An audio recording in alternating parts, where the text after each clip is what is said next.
Disclaimer, ये उपन्यास एक काल्पनिक कहानी पर आधारित है और ये लेखक की सोच का परिणाम है। इसका कोई भी जाति, धर्म, रीति रिवाज या सामाजिक विश्वास को अपमानित करने का कोई इरादा नहीं है। ये सिर्फ मनोरंजन के उद्देश्य से बनाया गया है। नमस्ते दोस्तों, आपका स्वागत है Hindi web novel audio book पर। हम आगे सुनने जा रहे हैं एक बेहद रोमांचक कहानी, my secret fast food system, zero से हीरो तक की कहानी। तो चलिए, बिना देर किए शुरू करते हैं आज की कहानी। Episode 1 system activation. जल्दी करो, हमें सूदखोरों के हाथ न लगने दो। यह मेज मेरी है। कैश रजिस्टर मेरा है। इसे मत छुओ। ये सारी मेजें और कुर्सियां मेरी हैं। सड़क किनारे स्थित एक छोटा सा रेस्तरां ऐसा लग रहा था मानो उसमें लूटपाट हुई हो। उसके दरवाजे खुले हुए थे और अंदर 3 लोग सामान के लिए हास्यास्पद लड़ाई लड़ रहे थे। महज 20 मिनट में अंदर कचरे और दीवारों के अलावा कुछ भी नहीं बचा था। मालिक ने कहा कि वह भाग रहा है और उस पर हमारी तनख्वाह का बहुत सारा पैसा बकाया है। इसके लिए हमें दोषी नहीं ठहराया जा सकता। अफसोस की बात है कि रसोई का दरवाजा बंद था, वरना अंदर गैस स्टोव और गैस सिलेंडर होते। ये तो मामूली रकम है। अहम बात यह है कि भाई ये किराने का सामान खरीदने के लिए बॉस के साथ हैंड वाली मिनीवैन चला कर ले गया। वो कार कुछ हजार में बिक सकती थी, भाई ये को सस्ते में मिल गई। सस्ता क्या, मैंने सुना है कि मालिक ने बाई ये को आधे साल से वेतन नहीं दिया है और दुकान की कमाई तो मुख्य रूप से उसी पर निर्भर थी। इस दुकान की सारी चीजें मिलाकर भी मुश्किल से 10-20 हजार की हैं, जो उसकी तनख्वाह के लिए भी काफी नहीं है। ठीक है, ठीक है, चलो जल्दी चलते हैं। बाई ये को वापस आकर हमसे किसी बात पर झगड़ा करने का मौका न दें। आधे घंटे बाद खरीदारी करके लौटे बाई ये ने अपनी कार उस छोटे से रेस्तरां के सामने खड़ी की जहां वह काम करता था, और लूटे हुए रेस्तरां को देखकर वह स्तब्ध रह गया। तभी उसका फोन बज उठा। बॉस का फोन था। भाई, मैंने अपनी सारी पूंजी खो दी है और अब भाग रहा हूँ। दुकान से जो कुछ भी ले सकते हो ले लो, इससे तुम्हारी 6 महीने की तनख्वाह निकल जाएगी। अगर कम पड़ा तो जब सब ठीक हो जाएगा तो भाई तुम्हें और पैसे भेज देगा। किस्मत ने चाहा तो फिर मिलेंगे। दूसरी तरफ मौजूद व्यक्ति ने अपना संदेश जल्दी से बोलकर फोन काट दिया। जब तक बाई ये को सब समझ आया, उसने दोबारा कॉल करने की कोशिश की, लेकिन फोन बंद हो चुका था। शाओ बाई, जल्दी करो और अपना सामान पैक कर लो। बाकी सब चीजें दूसरों ने आपस में बांट ली हैं। पास की एक दुकान के पड़ोसी ने उसे याद दिलाया। तब बाई ये को एहसास हुआ कि बॉस भाग गया है, इसलिए उसे भी जल्दी से वहां से निकलना पड़ा। बाहर मुख्य हॉल में फर्श पर केवल कूड़ा कचरा पड़ा था। रसोई की चाबी हमेशा उसके पास रहती थी, लेकिन रसोई का दरवाजा पहले ही तोड़ दिया गया था और वह विकृत हो चुका था। भाई ये को चाबी लगाने में थोड़ा समय लगा और उसने रसोई की ओर देखते हुए आह भरी। मालिक के साथ हुए समझौते के अनुसार 6,000 रुपये प्रति माह के हिसाब से 6 साल का वेतन 36,000 रुपये होगा। इसके अलावा मालिक द्वारा साल के अंत में दिए जाने वाले बोनस को मिलाकर उसका अनुमान था कि कुल वेतन 40 से 50,000 रुपये तक पहुंच जाएगा, जो नए साल की अच्छी शुरुआत के लिए पर्याप्त होगा। अप्रत्याशित रूप से भाई ये के यहाँ बाकी तीनों से बेहतर संपर्क थे और कई पड़ोसी उसे सामान शिफ्ट करने में मदद करने के लिए आगे आए। रसोई में कोई भी कीमती सामान नहीं था। सभी ने बर्तन, कटोरी और अन्य सामान, साथ ही गैस स्टोव, गैस सिलेंडर और यहाँ तक कि बाई ये के लिए दुकान से खरीदा गया विशेष चावल पकाने का यंत्र भी पैक कर लिया। बाई ये जिस मिनीवैन को खरीदारी के लिए चला रहा था, वह एक सेकंड हैंड जिनबेई थी। सामान ले जाने के लिए उसकी पिछली सीटें विशेष रूप से हटा दी गई थीं। जैसे ही कार का दरवाजा खोला गया, अंदर रखी ताजी सब्जियां और मांस सभी ने देख लिए। सभी को बाई ये की ही तरह महसूस हो रहा था। अगर उन्हें पहले से पता होता कि ऐसा होगा, तो पैसे बचा लेना ही बेहतर होता। सिर्फ किराने के सामान पर ही सैकड़ों युआन खर्च हो गए होंगे। लेकिन अब कुछ भी कहने का समय नहीं था। गाड़ी में जितना सामान लादा जा सकता था, सब लाद दिया गया। बाकी सब भारी और बेकार था। आप सभी का धन्यवाद। बाई ये ने अपने पड़ोसियों को धन्यवाद दिया। भाई ये, अब तुम आगे क्या करने वाली हो? घर वापस जाओगी? हाँ, घर वापस। ये चीजें मेरे माता पिता के लिए नव वर्ष के उपहार मानी जा सकती हैं, भाई ये ने हल्के से कहा, लेकिन सभी उसकी मुस्कान में छिपी कड़वाहट को समझ गए। आधे साल की कमाई इस बेकार की चीज पर बर्बाद हो गई थी। हालांकि उसके पास कार थी, लेकिन वो उसके नाम पर पंजीकृत नहीं थी, इसलिए वो उसे बेच नहीं सकता था। अरे शियाओ बाई, यहाँ अभी भी कुछ बचा है। एक बूढ़ा आदमी सामान से भरा एक बड़ा थैला लेकर बाहर आया। बाई ये ने देखा तो पाया कि यह डिस्पोजेबल खाने के डिब्बों का एक थैला था जिसे उसने पहले खरीदा था और जिसका इस्तेमाल वह दुकान की टेकआउट डिलीवरी सेवा के लिए करता था। हालांकि ये कारोबार कई महीने पहले बंद हो चुका था। ये बेकार हैं, मैं इन्हें नहीं ले जा रहा, बाई ये ने मना कर दिया। हालांकि जिनबेई बड़ा था, लेकिन इतने सारे खाने के डिब्बे बहुत जगह घेर लेते और उनका कोई उपयोग नहीं था। इन्हें ले लो, मौका मत चूकना। बूढ़े आदमी ने खाने के डिब्बे गाड़ी में ठूंस दिए। श्याओ बाई, सड़क पर धीरे गाड़ी चलाना। अगर कभी वापस आना हो तो हमें फोन करना, हम तुम्हें नौकरी दिलाने में मदद करेंगे। आप सभी का धन्यवाद। बाई ये लगभग रो पड़ी। वो युवा था और हाई स्कूल से स्नातक होने के बाद उसने काम करना चुना।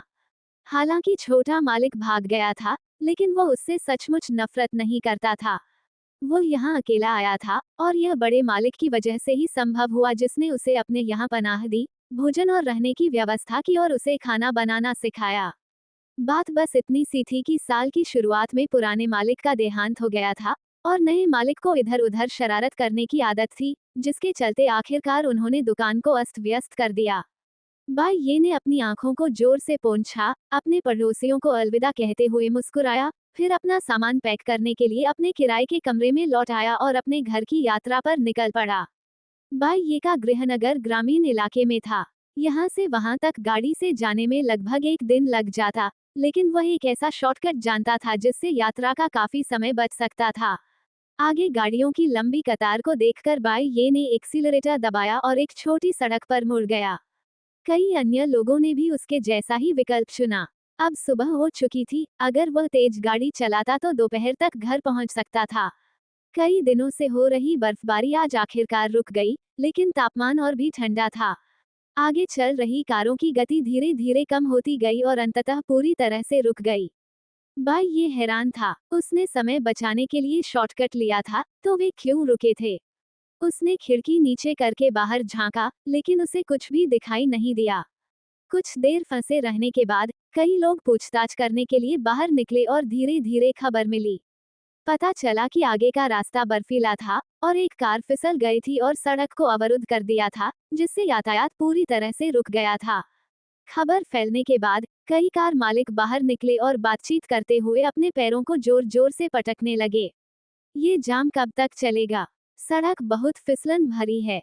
मैंने सुना है कि उस कार में सामान भी था और वह सारा सामान जमीन पर बिखरा पड़ा है। अनुमान है कि सड़क 1 घंटे तक बंद रहेगी। क्या? मैंने सुना कि वो कार पलट गई। सड़क साफ होने में शायद 3 घंटे लगेंगे। देखो, बचाव वाहन तो निकल भी नहीं पा रहा। सभी लोग आपस में बातचीत कर रहे थे और बाई ये ने थोड़ी देर सुना, फिर वापस अपनी कार में बैठकर इंतजार करने की तैयारी करने लगा। वैसे भी बाहर बहुत ठंड थी, ये बात समझ में आती थी। वह आज सुबह तड़के ही सामग्री खरीदने निकला था और 11 बज चुके थे, उसने नाश्ता भी नहीं किया था। बिना खाना खाए उसे ठंड कैसे नहीं लग सकती थी? ये सोचते हुए बाई ये खाने की तलाश में कार के पिछले दरवाजे की ओर बढ़ी। जिनबेई की पिछली सीट सामान से पूरी तरह भरी हुई थी। जैसे ही बाई ये ने कार का दरवाजा खोलकर अंदर झांका, किसी अनजान व्यक्ति द्वारा वहां रखा गया एक तला हुआ चम्मच नीचे गिर गया, जिससे बाई ये की आंखों में तुरंत पानी आ गया और उसे तारे दिखने लगे। सुपर कलिनरी सिस्टम एक्टिवेशन का अधिकार हासिल करने के लिए इस बड़े भाई को बधाई। इसे मत छूकिए, अगर आप इस गांव को चूक गए, तो आपको ये दुकान नहीं मिलेगी। मौका एक ही बार आता है। आपके साथ धोखा नहीं होगा, आपको बेवकूफ नहीं बनाया जाएगा। आइए और देखिए, अगर अच्छा नहीं लगा तो मुफ्त में जाइए। इस समय बाई को ऐसा महसूस हो रहा था मानो वह अपने गृहनगर के हलचल भरे बाजार में प्रवेश कर चुका हो। उसके कान तरह तरह की फेरी वालों की आवाजों से गूंज रहे थे। बाई को चक्कर और मतली महसूस हो रही थी और वह अपना सिर हिलाए बिना नहीं रह सका। वह इन दिमाग को भेदने वाली आवाजों को अपने दिमाग से निकालना चाहता था। अचानक उसके कान में एक मधुर घंटी बजी।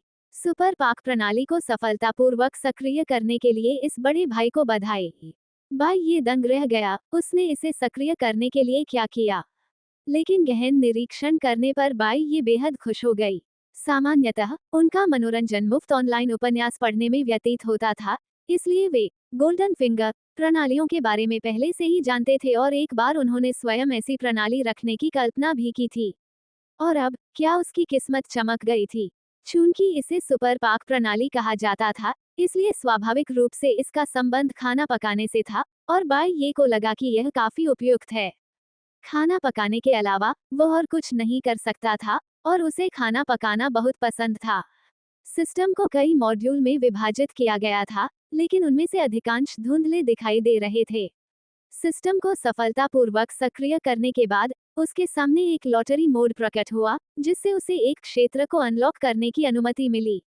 बाई ये ने बिना किसी झिझक के तुरंत ड्रॉ पर क्लिक कर दिया। पॉइंटर अंततः इंग्रेडिएंट प्रोसेसिंग मॉड्यूल पर रुक गया। बाई ये ने इस मॉड्यूल का परिचय ध्यानपूर्वक पढ़ा। यह एक सहायक कौशल प्रतीत होता था। फिलहाल केवल वन क्लिक क्लीनिंग फंक्शन ही सक्रिय था। One click slicing, one click shredding और अन्य फंक्शन अभी आने बाकी थे। हालांकि फिलहाल वे सभी धुंधले रंग में दिखाई दे रहे थे। अपग्रेड करने के लिए उसे संबंधित कौशल अंक चाहिए थे। अन्य मॉड्यूल अनलॉक करने के लिए भी उसे कौशल अंक चाहिए थे। बाई ये ने अपने होंठ चाटे। ये हुनर उसे ज्यादा काम का नहीं लगा। रसोई के तौर पर उसके लिए सामग्री काटना और टुकड़े करना बुनियादी हुनर थे। जब तक बहुत सारे लोगों के लिए खाना न बनाना हो, तब तक इसकी कोई जरूरत नहीं थी। बाई ये ने अपने कपड़े ठीक किए और ब्राउजिंग जारी रखते हुए स्किल पॉइंट अर्जित करने के तरीकों के बारे में सोचने लगा। डिंग, सिस्टम ने पता लगा लिया है कि वह कार्य स्वीकार करने में सक्षम है। क्या आप कोई यादृच्छिक कार्य सक्रिय करना चाहेंगे? कार्य पूरा करने पर आपको भारी मौद्रिक पुरस्कार मिलेंगे और साथ ही यादृच्छिक रूप से विशेष वस्तुएं भी प्राप्त होंगी। धन और भारी मात्रा में, ये चार शब्द पल भर में बाई ये के दिमाग में बैठ गए। वह इस समय इतना गरीब था कि मानो उसके माथे पर गरीब ही खुदा हुआ हो। हाँ हाँ हाँ, इस प्रणाली ने वास्तव में उसकी कमजोरी का पता लगा लिया था। डिंग, यादृच्छिक कार्य एक कृपया 15 मिनट के भीतर अपना दोपहर का भोजन तैयार करें। कठिनाई, बाई ये सिस्टम, क्या तुम ठीक हो? अगर वह इस समय रेस्टोरेंट में होता तो ये काम बिल्कुल तर्कसंगत होता, लेकिन वह सड़क पर फंसा हुआ था। वह खाना बनाने के लिए क्या इस्तेमाल करता? हालांकि उसकी वैन में हर तरह के औजार थे, और यहाँ तक कि बिजली का स्रोत भी था, क्योंकि वह ग्राहकों को डिब्बाबंद भोजन पहुंचाया करता था। क्या ये कुछ ज्यादा ही बड़ा चढ़ाकर नहीं बताया गया था? अगर मैं ये काम पूरा नहीं कर पाऊं तो क्या होगा? क्या मैं इसे बदल सकता हूँ? सिस्टम ने तुरंत मना कर दिया। प्रिय, नहीं। कार्य में विफलता के परिणाम स्वरूप यादृच्छिक दंड लगेगा। कड़ी मेहनत करो। किस प्रकार के यादृच्छिक दंड होंगे? उदाहरण के लिए, होस्ट पर मौजूद सभी पैसे, जिसमें आपके बैंक खाते में मौजूद राशि भी शामिल है, को क्लियर करना। बाई ये का चेहरा तुरंत बदल गया। अपनी 3 अंकों की बचत को बचाने के लिए उसने तुरंत कहा, बस खाना बनाना है। खाना बनाना तो कुछ भी नहीं था। बाई ये ने हिम्मत जुटाई और वैन का दरवाजा और चौड़ा खोलकर अंदर तलाशी ली। जब तक उसे पेट्रोल पंप नहीं मिल गया, तब तक वह उसे खींचकर सड़क किनारे से कुछ ही दूरी पर एक खाली जगह पर ले गया। फिर उसने 2 बक्से खिसकाए, उन्हें उचित ऊंचाई तक ढेर किया और गैस स्टोव को उसके पास ले आया। ये छोटा गैस स्टोव दरअसल रेस्टोरेंट के लिए एक बैकअप के तौर पर रखा गया था। कभी कभी जब मुख्य स्टोव की लौ पर्याप्त तेज नहीं होती थी, तो वे इसे विकल्प के रूप में इस्तेमाल करते थे। उसने जल्दी से गैस और चूल्हा लगा दिया, और बाई ये ने उसे जलाने की कोशिश की। आग की लपटें तेज हो उठी। सौभाग्य से आज बर्फबारी रुक गई और आसमान साफ हो गया। कल बाहर खाना बनाना सचमुच एक बड़ी चुनौती होती। ठंड के मौसम को देखते हुए बाई ये ने कुछ भी जटिल योजना नहीं बनाई थी। इसके अलावा, जैसे ही उसने काम स्वीकार किया, उसके सिर के ऊपर एक रेत घड़ी उल्टी गिनती के लिए दिखाई दी, और तैयारी करते समय ही 5 मिनट बीत चुके थे। कार में मौजूद सामान को देखकर बाई ये को अचानक लगा कि वन क्लिक क्लीनिंग फंक्शन वाकई काफी अच्छा है, वरना इस हाईवे पर उसके पास सब्जियां धोने की कोई जगह ही नहीं होती। उसने सिस्टम पेज पर क्लीन का चयन किया, और तुरंत ही कई विकल्प सामने आ गए, जिनमें उसकी कार में मौजूद सभी सामग्रियों की तस्वीरें थीं। बाई ये ने एक टमाटर और 2 छोटे बोक चौए चुने। पलक झपकते ही टमाटर और बोक चौए साफ हो गए। सिस्टम ने उन्हें संकेत दिया कि वे डिब्बे में हैं। बाई ये ने आधे विश्वास के साथ पारदर्शी सामग्री का डिब्बा खोला। अंदर टमाटर और दो चमकीली हरी छोटी सब्जियां थीं, जो वाकई पहले से ही साफ थीं और पानी की बूंदों से चमक रही थीं। उसने कढ़ाई को गर्म किया, थोड़ा सा तेल डाला और बाई के हाथ में छुरी नाचने लगी। फिर उसने झटपट टमाटर को उंगलियों के आकार के टुकड़ों में काट दिया। उन्हें कढ़ाई में डाला गया और वे हल्के सफेद धुएं के साथ चटकने लगे। चम्मच से कुछ बार हिलाने पर टमाटर जल्दी से नरम हो गए और उनका रस निकल आया। उन्होंने सोया सॉस, चिकन शोरबा और अन्य मसाले डाले और खुशबू तुरंत हवा में फैल गई। बाई ये ने अपने सिर के ऊपर लगी रेत घड़ी पर नजर डाली, उसके पास अभी भी काफी समय था। उसने पानी डाला और उसके उबलने का इंतजार करने लगा। सड़क किनारे बाई ये का खाना बनाना एक अनोखा नजारा था। वहां से गुजरने वाले ड्राइवर पहले तो ये जानने के लिए उत्सुक थे कि वो क्या कर रहा है, और फिर जब उन्होंने उसे सचमुच चूल्हा लगाकर खाना बनाते देखा तो वे आश्चर्यचकित रह गए। कुछ लोगों को अपनी कारों से देखना पर्याप्त नहीं लगा, इसलिए वे भी बाहर निकलकर इकट्ठा हो गए। कुछ उत्साही लोगों ने तो अपने फोन से लाइव स्ट्रीमिंग भी शुरू कर दी। बाई ये अपने काम पर ध्यान केंद्रित कर रहा था। वो घबराहट महसूस कर रहा था, इसमें कोई शक नहीं था। वो पहले बैक किचन में खाना बनाता था और यह पहली बार था जब इतने सारे लोग अपने फोन से उसकी वीडियो बना रहे थे। इस समय वो बस यही पूछना चाहता था, क्या आप सबके हाथ ठंडे नहीं हो रहे हैं? पानी झटपट उबल गया। बाई ये ने वैन के पिछले हिस्से में खोजबीन की और दो नूडल केक निकालकर बर्तन में डाल दिए। ये उसके किराए के अपार्टमेंट से लाए गए थे, बिना मसाले वाले खुले नूडल्स। ऐसे नूडल्स ज्यादा किफायती होते थे, 30 युआन से कुछ ज्यादा में उसे 80 नूडल्स मिल जाते थे, यानी हर एक की कीमत 50 सेंट से भी कम होती थी, जो बाई ये जैसे गरीब आदमी के लिए एकदम सही थे। नूडल्स के अलग हो जाने के बाद बाई ये ने बर्तन में एक अंडा फोड़ा और अंडे की सफेदी के जमने के बाद उसने उसमें बोक चॉय मिला दिया। लोग कहते हैं कि इंस्टेंट नूडल्स पौष्टिक नहीं होते, लेकिन टमाटर के शोरबे, एक अंडे और दो छोटे बोक चॉय के साथ, क्या इससे पोषण नहीं बढ़ता? परोसने से ठीक पहले बाई ये ने बर्तन में तिल के तेल की कुछ बूंदें डाली, बहुत ज्यादा नहीं, बस इतनी कि परोसने के बाद उसमें से अच्छी खुशबू आए। यह उनकी एक छोटी सी निजी पसंद थी। उनका परिवार गरीब था, इसलिए तिल के तेल का इस्तेमाल भी बहुत कम करना पड़ता था। जब भी बाई ये तिल की कुछ बूंदें डालते थे, तो उन्हें घर की याद आ जाती थी। हालांकि गाड़ी में बर्तन, कटोरे और करछुल थे, लेकिन वे सभी रसोई के काम के लिए थे। इस समय बाई ये उस बूढ़े आदमी का आभारी था। सौभाग्य से उसने उसके लिए भोजन के डिब्बों वाला वह थैला पैक कर दिया था। अंदर न केवल व्यक्तिगत भोजन के लिए कई डिब्बों वाले भोजन के डिब्बे थे, बल्कि रेस्तरां द्वारा आजकल आमतौर पर इस्तेमाल किए जाने वाले गोल आकार के टेकआउट कंटेनर भी थे। उसने एक उपयुक्त बर्तन चुना और पके हुए नूडल्स को उसमें डाल दिया। बीप बीप, एक तेज भिनभिनाहट की आवाज आई और रेत घड़ी की उल्टी गिनती रुक गई। बाई ये ने ऊपर देखा तो पाया कि अभी भी लगभग 1.5 मिनट बाकी था। डिंग, बधाई हो मेजबान, कार्य एक पूरा हुआ। पहला इनाम 5 अनुभव अंक, दूसरा इनाम 99 युआन। कृपया जांच लें। जैसे ही बाई ये सिस्टम से यह पूछने ही वाला था कि कहाँ चेक करना है, उसी समय उसके फोन की घंटी बजी, जिसके बाद बैंक से एक एसएमएस नोटिफिकेशन आया। Agricultural bank of China XX company limited ने 8 जनवरी को सुबह 11:03 बजे आपके खाते, जिसका अंक 3376 पर समाप्त होता है, में 99.00 आरएमबी का हस्तांतरण लेनदेन पूरा किया। शेष राशि 1072.73 आरएमबी। अरे, उनके बैंक खाते में 4 अंकों की रकम हो गई थी। बधाई हो। उसे पता था कि छोटे मालिक द्वारा दी जाने वाली तनख्वाह के हिसाब से आधे दिन काम करने के बाद भी उसे इतनी ही कमाई होती। अब उसे ये सब सिर्फ नूडल्स पकाने के लिए मिल गया। अगर यही सिलसिला जारी रहा तो क्या उसका छोटा सा लक्ष्य अभी भी एक समस्या बना रहेगा? बाई ये अपनी कार में खाने के लिए तैयार इंस्टेंट नूडल्स लेकर गया था, क्योंकि ठंड के कारण उसने इंजन बंद करने की हिम्मत नहीं की थी। जैसे ही वह कार में दाखिल हुआ, उसे गर्माहट और सुकून का एहसास हुआ। कार का दरवाजा बंद करते ही बाई ये ने उत्सुकता से नूडल्स सूप की एक घूंट ली। खरीद का बजट बेहद अपर्याप्त होने के कारण टमाटरों की गुणवत्ता बहुत अच्छी नहीं थी, लेकिन बाई ये के खाना पकाने के बाद इसकी कुछ हद तक भरपाई हो गई। सूप में थोड़ा स्वाद था। गर्म सूप पेट में जाते ही बाई ये ने राहत की सांस ली।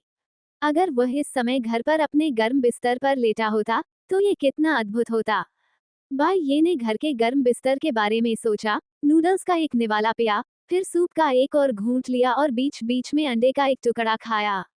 उबला हुआ अंडा बिल्कुल सही पका था, सफेदी पूरी तरह से जम गई थी, लेकिन जर्दी अभी भी नर्म और बहने वाली थी, जो बाई ये की पसंदीदा स्थिति थी।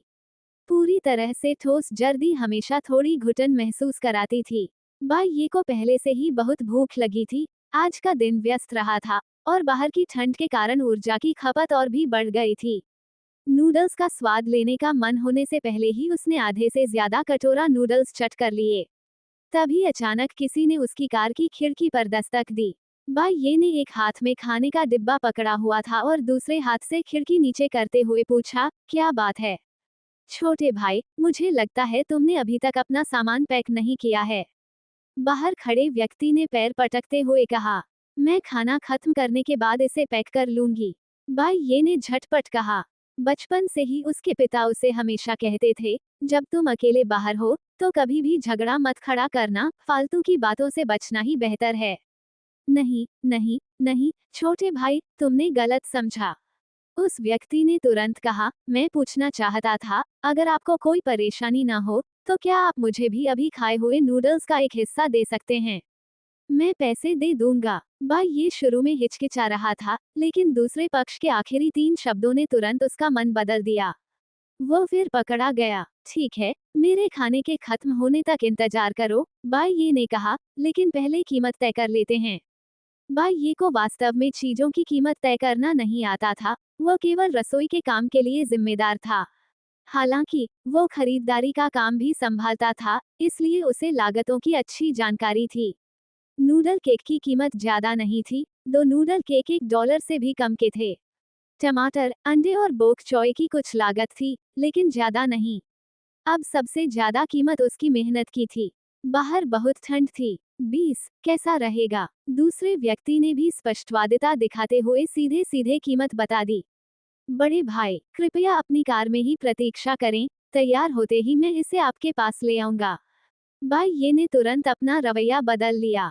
तुम तो बड़े दिलचस्प हो छोटे भाई। दूसरे व्यक्ति ने हंसते हुए कहा, ठीक है, तो मैं तुम्हारे लिए 20 युआन यहीं छोड़ देता हूँ। मैं तुम्हारे पीछे वाली पहली काली कार में हूँ, जिसकी नंबर प्लेट के अंत में 6 आता है। समझ गया। डिंग, रैंडम क्वेस्ट 2-3 घंटे के भीतर 10 भोजन बेचें। क्वेस्ट पूरा करने पर भारी नकद इनाम मिलेगा, साथ ही एक दुर्लभ वस्तु भी प्राप्त होगी। क्वेस्ट में असफल होने पर आपके पास मौजूद धनराशि में यादृच्छिक रूप से कमी आएगी। कठिनाई स्तर। भाई ये ने बचे हुए नूडल्स और सूप को जल्दी से खा लिया, 20 युआन अपनी जेब में रखे और कार से बाहर निकल गया। जो लोग हंगामा देख रहे थे, वे पहले ही तितर बितर हो चुके थे। उन्हें वास्तव में उम्मीद नहीं थी कि भाई ये नीचे आकर दूसरी बार खाना बनाएगी। भाई ये ने पहले ही पेट्रोल टैंक को कार में रख दिया था, क्योंकि उसे डर था कि वह जम जाएगा, लेकिन उसने बाकी कुछ भी पैक नहीं किया था। अब उसे बस कार से गैस स्टोव निकालकर उसे दोबारा लगाना था। वह पहले भी एक बार ऐसा कर चुका था, इसलिए यह उसके लिए जानी पहचानी स्थिति थी। और एक क्लिक में सफाई करने की सुविधा का उपयोग करते हुए बाइये ने आसानी से उस सुबह खरीदे गए टमाटरों से भरे पूरे बैग को धो दिया, जिसमें दर्जनों टमाटर थे। उन्होंने बहुत सारी छोटी बोक चौए भी धोई। नूडल्स का एक कटोरा झटपट तैयार करके डिब्बे में पैक कर दिया गया, और उसके सिर के ऊपर लगी रेत घड़ी में 10 मिनट से भी कम समय बीता था। बाइये ने जल्दी से पके हुए नूडल्स पीछे वाली कार में रख दिए और खिड़की पर हल्के से थपथपाया। दूसरी तरफ से धन्यवाद कहा गया, नूडल्स लिए गए और लोग बड़े चाव से खाने लगे। आगे और पीछे की कारों में बैठे लोगों ने स्वाभाविक रूप से ये दृश्य देखा और सभी स्तब्ध रह गए। तो उस बच्चे ने नूडल्स का जो दूसरा कटोरा पकाया था, वो खुद के लिए नहीं, बल्कि पीछे वाली कार के मालिक के लिए था। यानी इस व्यक्ति के बनाए खाने को भी बेचा जा सकता है। तुरंत ही कई लोगों ने अपने पेट पर हाथ फेरा। इस कड़ाके की ठंड में नूडल्स का एक कटोरा बहुत अच्छा रहेगा, भले ही ये थोड़ा महंगा हो, लेकिन ये इसके लायक होगा। तभी कई लोग ललचा गए। ये लोग जल्दी निकल गए थे, इस शॉर्टकट का इस्तेमाल करके आगे निकलने और फिर काउंटी शहर में दोपहर का भोजन करने की योजना बना रहे थे। किसने सोचा होगा कि वे यहाँ फंस जाएंगे। 1 घंटे या उससे अधिक समय तक भोजन के लिए इंतजार करने का विचार इन लोगों के लिए असहनीय था।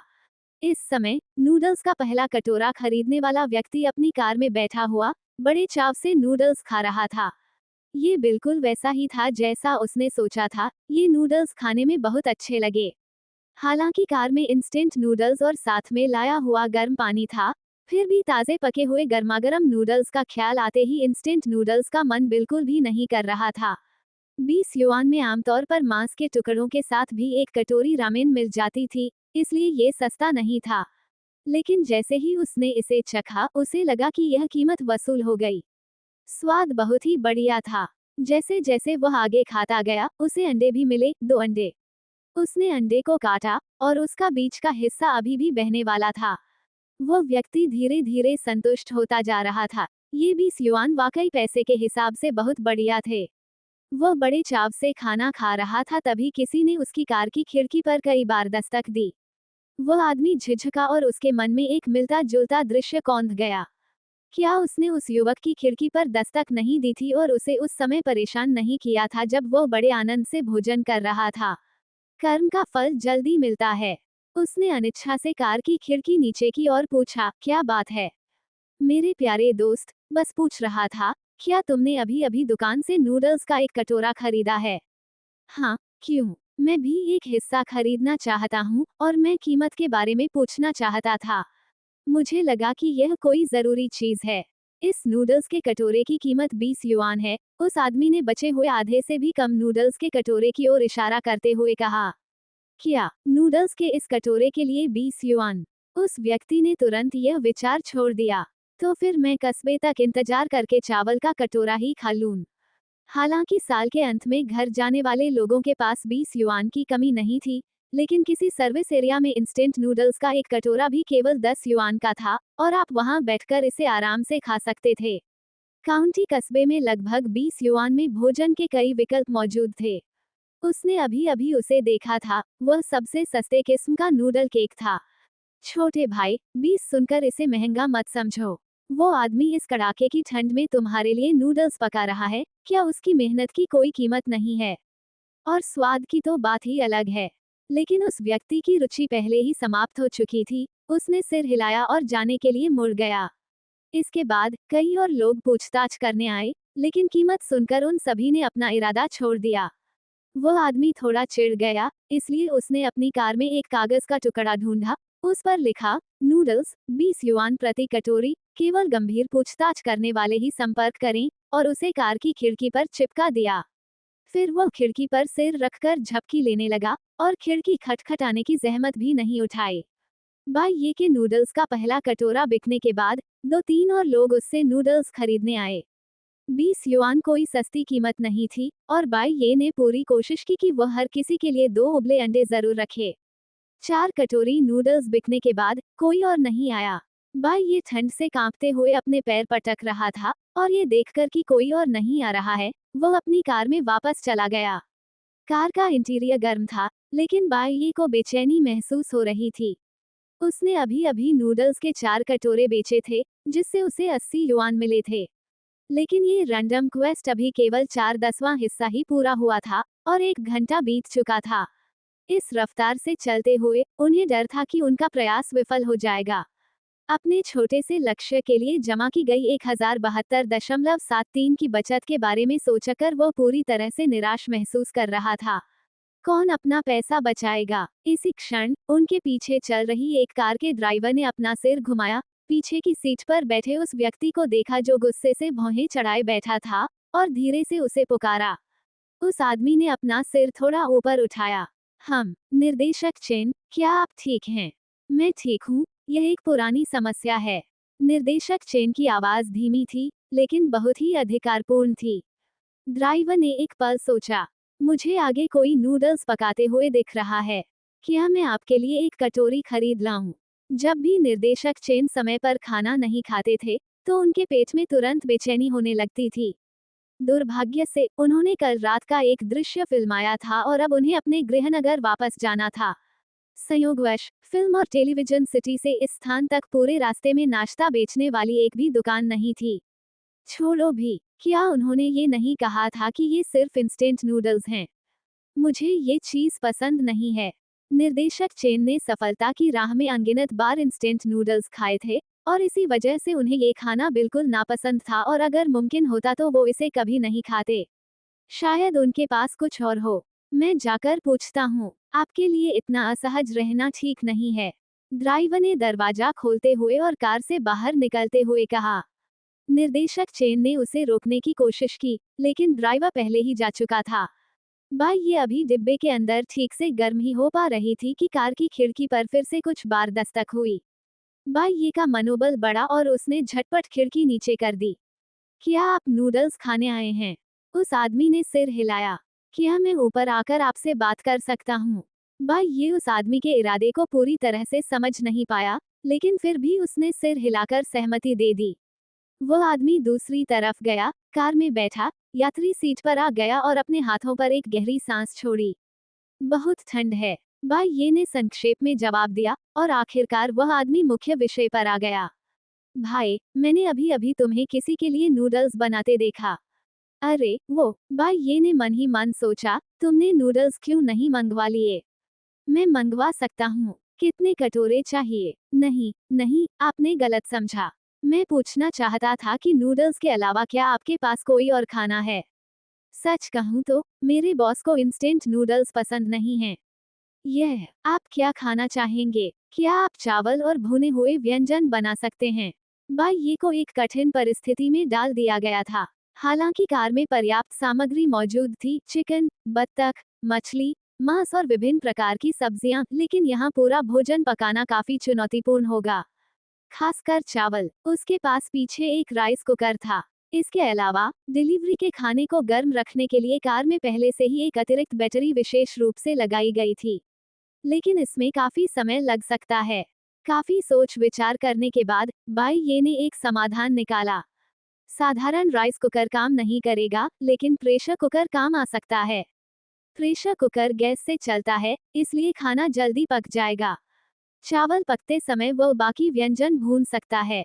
प्रेशर वाल्व से भाप लगभग पूरी तरह निकल जाने तक व्यंजन लगभग तैयार हो जाएंगे।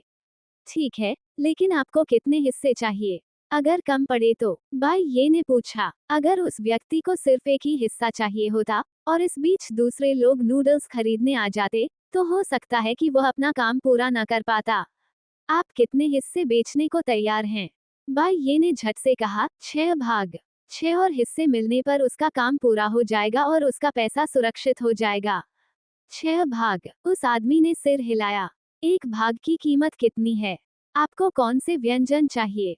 मेरी कार में सभी प्रकार की सामग्रियां मौजूद हैं। मुझे बताइए, मैं देखूंगा कि क्या मैं उसे बना सकता हूँ। तली हुई कटी हुई मांस, धरती से मिलने वाले 3 स्वादिष्ट व्यंजन और मिर्च के साथ सूखा टोफू। क्या ये संभव है? भाई ये इस समय कीमत का हिसाब लगा रही थी। इन कुछ व्यंजनों की कीमत ज्यादा नहीं थी, इनमें बस बैंगन, आलू और सूखा टोफू शामिल थे। ये सभी पूर्वोत्तर चीन में सर्दियों के दौरान सबसे आम व्यंजन हैं। उसने आधा किलो सूखा टोफू 6 युआन में, आलू 7 माओ में खरीदे और बैंगन ठंड के मौसम में थोड़ा महंगा हो गया था। थोक भाव 2 युआन 80 माओ प्रति आधा किलो था।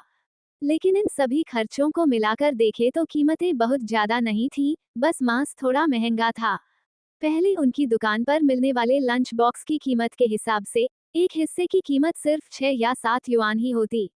अब सबसे महंगा कारक श्रम लागत थी। बाहर इतनी ठंड थी कि एक कटोरी नूडल्स पकाने से ही उसके हाथ लगभग सुन्न हो गए थे। 3 व्यंजन पकाने की तो बात ही छोड़िए। एक हिस्से का 30 युआन कैसा रहेगा? ठीक रहेगा। उस आदमी ने बाई ये के हिसाब किताब पूरा करने का इंतजार किए बिना ही 100 युआन जमा के तौर पर निकाल लिए। ठीक है, 30 युआन तो पहले से ही काफी ज्यादा कीमत थी। बाई ये ने कार का दरवाजा खोला। मैं अभी जाकर इसे बना देता हूँ। ग्राहक के आने से काम पूरा हो सकता था और बाई ये को अब ठंड नहीं लग रही थी। उसने प्रेशर कुकर निकाला, लगभग 10 लोगों के लिए पर्याप्त मात्रा का अनुमान लगाया, चावल धोए और चावल पकाना शुरू कर दिया। प्रेशर कुकर में भाप बनने के बाद बाई ये व्यंजनों के लिए सामग्री तैयार करने में व्यस्त हो गई। तब बाई ये को वास्तव में यह एहसास हुआ कि वन टच क्लीनिंग फंक्शन कितना उपयोगी है। गर्म पानी न होने की स्थिति में इन सभी सब्जियों और मांस को धोना बर्फीले पानी में हाथ डालने से कम नहीं होगा। उसने वन टच क्लीनिंग के लिए आवश्यक सामग्री का चयन किया, बॉक्स खोला, सब्जियां और मांस निकाला, जिन्हें क्यूब्स में काटना था उन्हें क्यूब्स में काटा और जिन्हें स्लाइस में काटना था उन्हें स्लाइस में काटा। ड्राइवर के लौटने के बाद उसने डायरेक्टर चेन को सारी बात बताई। डायरेक्टर चेन ने सहमति में सिर हिलाया। मुझे उम्मीद है कि वह जल्दी कार्रवाई करेगा, नहीं तो सड़क जल्द ही खुल सकती है। क्या हम खाने के 6 हिस्से खा सकते हैं? निर्देशक चेन ने कहा। इससे बेहतर तो आप 3 छोटी छोटी फ्राई ही ऑर्डर कर लेते।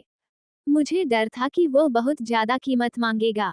3 छोटी छोटी फ्राई डिश की कीमत तो यकीनन कई 100 युआन होगी। निर्देशक चेन हल्के से मुस्कुराए। इस जगह पर कोई भी मुझे इस तरह ठगने की हिम्मत नहीं करेगा। वह जो भी पैसा वसूलने की कोशिश करेगा, मैं उससे दुगुना वसूल लूंगा। बातचीत के दौरान कुछ लोग जो पहले लालच में आ गए थे, उन्होंने देखा कि कोई और बाय ये से खाना खरीद रहा है, और वे अपने पेट को सहलाने से खुद को रोक नहीं पाए।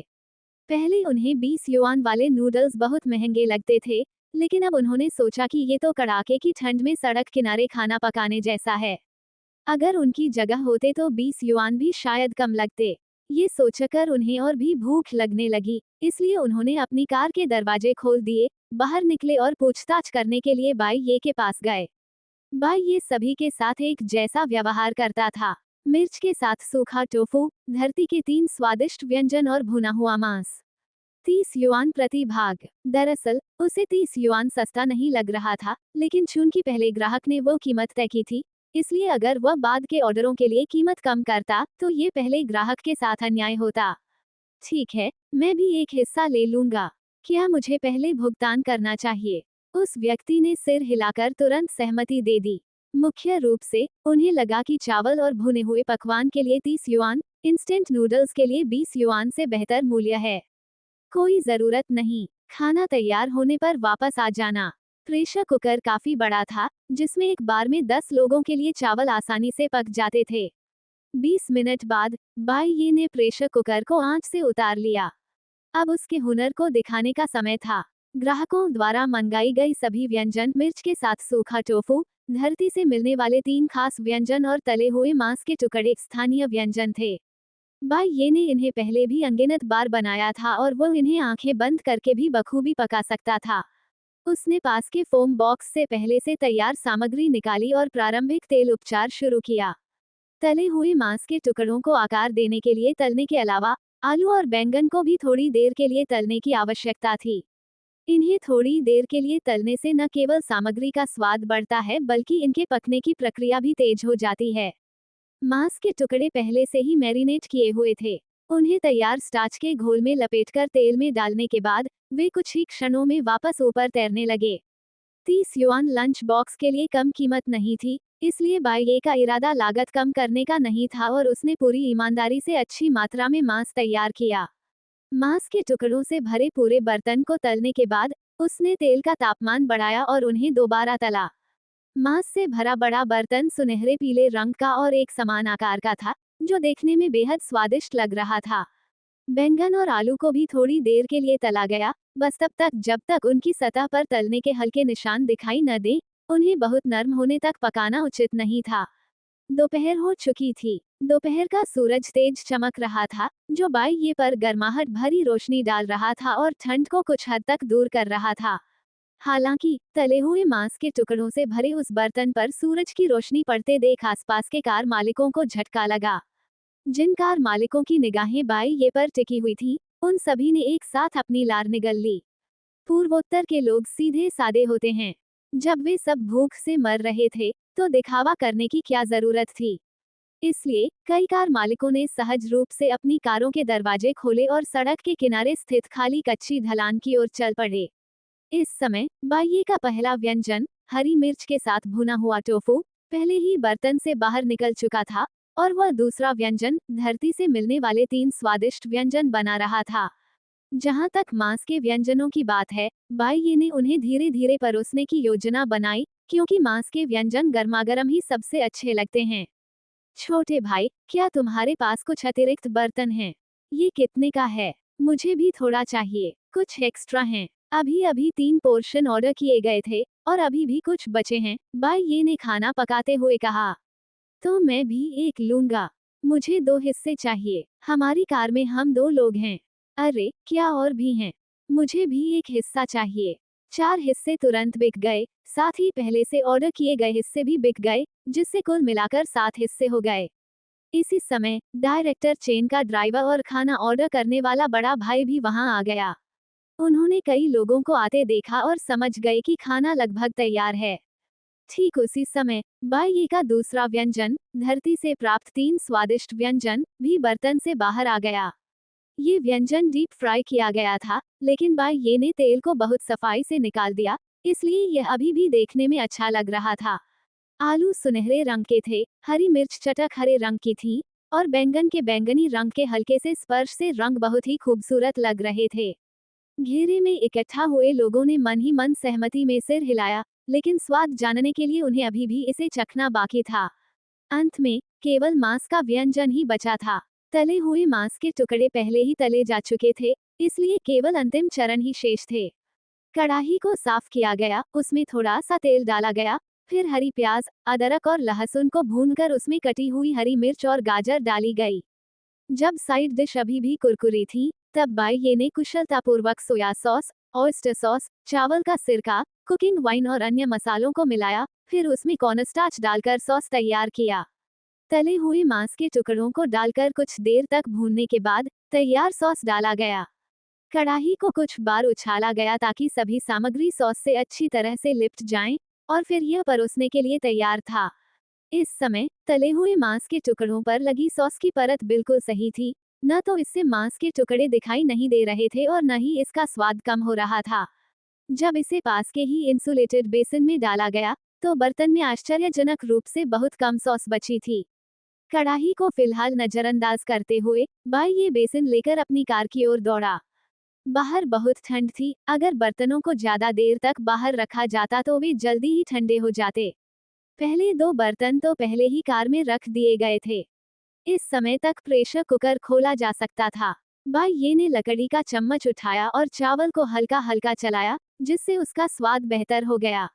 उन्होंने पहले चावल और अन्य व्यंजनों के 2 हिस्से परोसे, फिर पास में रखे एक छोटे से बर्तन को खोला, जिसमें आश्चर्यजनक रूप से तले हुए अंडों का ढेर लगा हुआ था। अंडों पर सॉस की एक परत भी चढ़ी हुई थी, और सभी लोग सोच रहे थे कि बाई ने इन्हें कब बनाया था। प्रत्येक खाने के डिब्बे में एक उबला हुआ अंडा डालने के बाद बाई ने डिब्बों को पैक किया और उन्हें निर्देशक चेन के ड्राइवर को सौंप दिया। बड़े भाई, कृपया अपने 2 हिस्से ले लीजिए। बाकी 2 हिस्से 60 के हैं। आपने मुझे पहले 100 दिए थे, और मेरी जेब में छुट्टे भी हैं।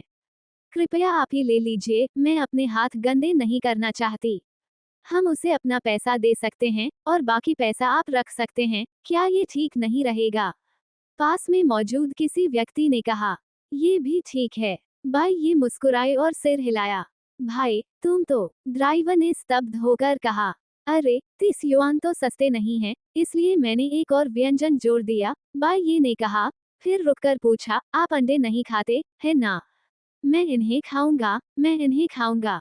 ड्राइवर ने झटपट कहा, धन्यवाद छोटे भाई। हालांकि 30 युआन सस्ता नहीं था, लेकिन महंगा भी नहीं था, और ये वही व्यंजन थे जिनका उन्होंने ऑर्डर दिया था। लेकिन अब दूसरी तरफ से इतनी अधिक मात्रा में भोजन दिया गया था और उन्हें नुकसान होने के डर से उन्होंने उनके लिए एक उबला हुआ अंडा भी दे दिया। हालांकि यह सिर्फ एक अंडा था, लेकिन ये भावपूर्ण कार्य। चालक ने उस युवक की ओर देखा जिसकी नाक ठंड से लाल हो गई थी और भोजन लेकर जाने से पहले उसे फिर से धन्यवाद दिया। बाई ने बाकी लोगों के लिए खाना पैक करना जारी रखा और सबके साथ एक एक उबला अंडा भी रखा। हालांकि यह सिर्फ एक अंडा था, लेकिन उसने बाकी व्यंजन बनाते समय कुछ अंडे तल लिए थे। हालांकि कई लोगों ने बहुत तेजी से भुगतान किया और उनकी मुस्कान और भी चौड़ी हो गई। जब वह आखिरी ग्राहक के लिए सामान पैक कर रहा था, तब बाई को एक सिस्टम नोटिफिकेशन मिला। डिंग, बधाई हो, मेजबान, कार्य 2 पूरा हो गया। कार्य 1 घंटा पहले पूरा होने के कारण पुरस्कार दोगुने कर दिए गए हैं। पहला पुरस्कार 20 अनुभव अंक। दूसरा पुरस्कार 888 युआन। कृपया जांच लें। तभी उनके फोन पर एक नोटिफिकेशन की घंटी बजी। बाई इतना उत्साहित था कि वह लगभग उछल पड़ा। 888 युआन। ये तो बस एक अप्रत्याशित लाभ था। इस एक काम के लिए उसने नूडल्स के 4 हिस्से खरीदे और उन्हें 80 में बेचा, 7 बेंटो बॉक्स 210 में बेचे, साथ ही 888 भी, जिसका मतलब है कि उसने एक ही काम से 1000 युआन से अधिक की कमाई की। भाई ये मुस्कुराया, आखिरी ग्राहक के लिए 2 बेंटो बॉक्स पैक किए और देखा कि बर्तन में अभी भी गर्म खाना बचा हुआ है।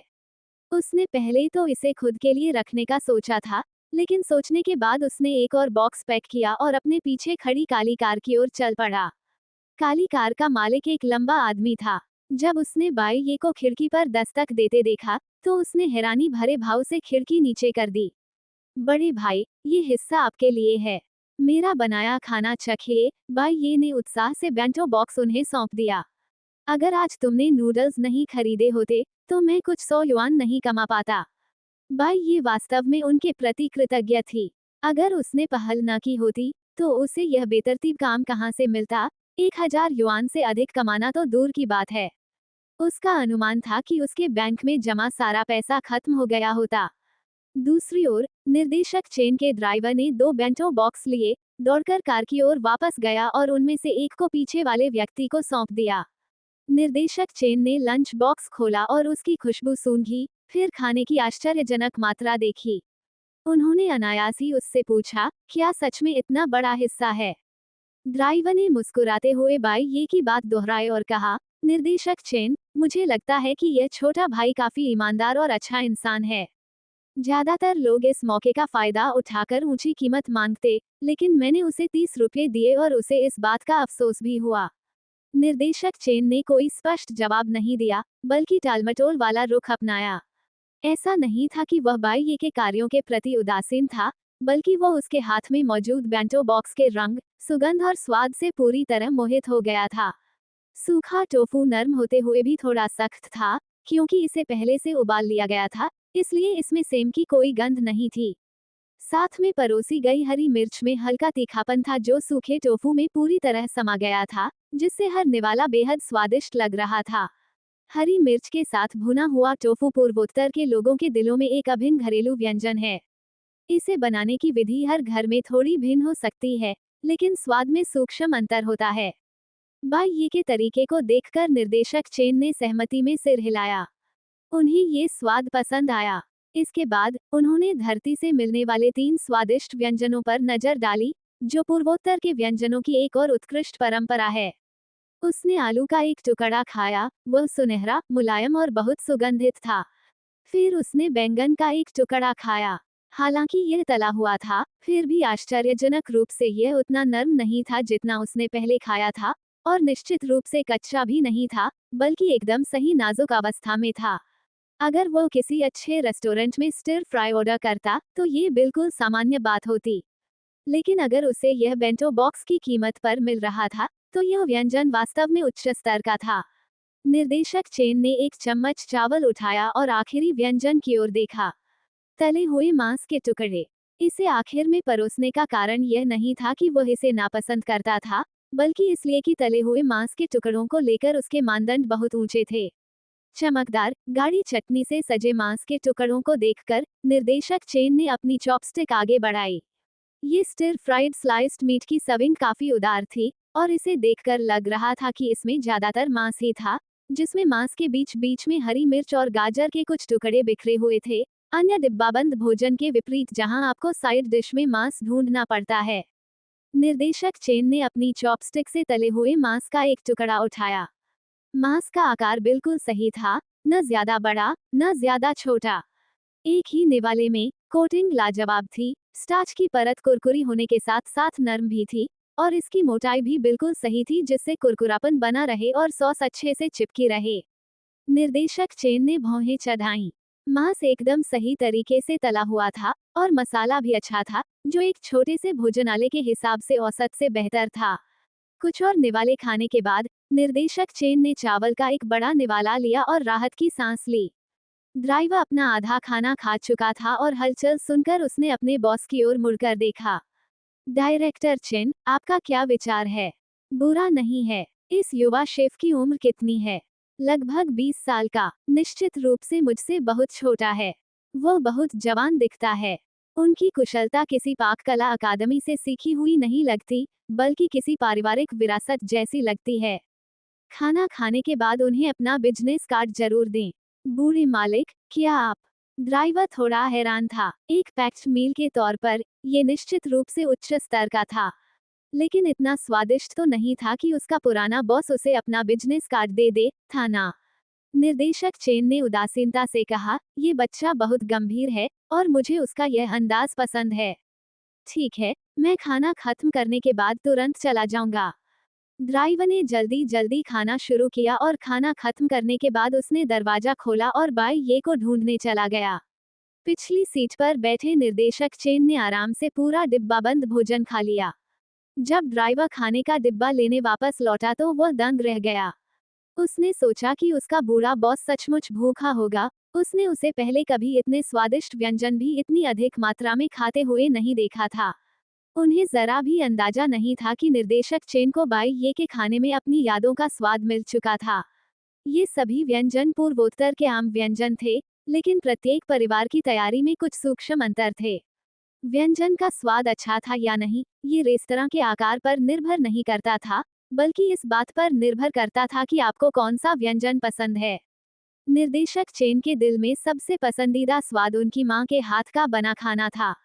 लेकिन कुछ साल पहले अपनी मां के निधन के बाद से ये पहली बार था जब उन्होंने इस परिचित स्वाद को चखा था। दूसरी ओर, बिजनेस कार्ड मिलने के बाद बाई ये ने ड्राइवर के साथ फोन नंबर भी एक्सचेंज कर लिए। ये सौदा खरीदार और विक्रेता दोनों के लिए पारस्परिक रूप से संतोषजनक था, और ड्राइवर ने बाई ये को सिगरेट का एक डिब्बा भी दिया। ये सू सिगरेट का एक पैकेट था जिसकी कीमत दर्जनों युआन थी, जिसे बाई ये शुरू में स्वीकार नहीं करना चाहता था, लेकिन कुछ विनम्रतापूर्वक मना करने के बाद उसने खुशी खुशी उसे ले लिया। वह उन्हें अपने पिता को चखने के लिए वापस ले जाता था। बाई ये द्वारा अपना सारा सामान वापस कार में रखने के लगभग आधे घंटे बाद लंबे समय से जाम में फंसा हुआ यातायात आखिरकार चलने लगा। रास्ते में बाई ये ने घर फोन किया। अगले काउंटी कस्बे को पार करने के बाद वह लगभग 1 घंटे में घर पहुंच जाएगा। बाई ये का गांव काउंटी शहर से थोड़ा दूर था, लेकिन पिछले 2 वर्षों में सड़कें बन चुकी थीं, और बेहतर सड़कों के साथ जीवन आसान हो जाएगा। वह साल की शुरुआत में घर से निकला था और पूरे 1 साल तक वापस नहीं लौटा। वह अपनी नियमित तनख्वाह का एक हिस्सा अपने रहने सहने के खर्चों के लिए रखता था और बाकी का अधिकांश हिस्सा घर भेज देता था। उनके गांव में कोई विशेष उत्पाद नहीं थे, और केवल खेती पर निर्भर रहने से ज्यादा आमदनी नहीं होती थी। जब उन्होंने शेफ बनने का फैसला किया, तो बूढ़े मालिक द्वारा उन्हें काम पर रखने और सिखाने की इच्छा के अलावा इसका एक कारण ये भी था कि रेस्टोरेंट खाना भी मुहैया कराता था, जिससे कुछ पैसे बच जाते थे।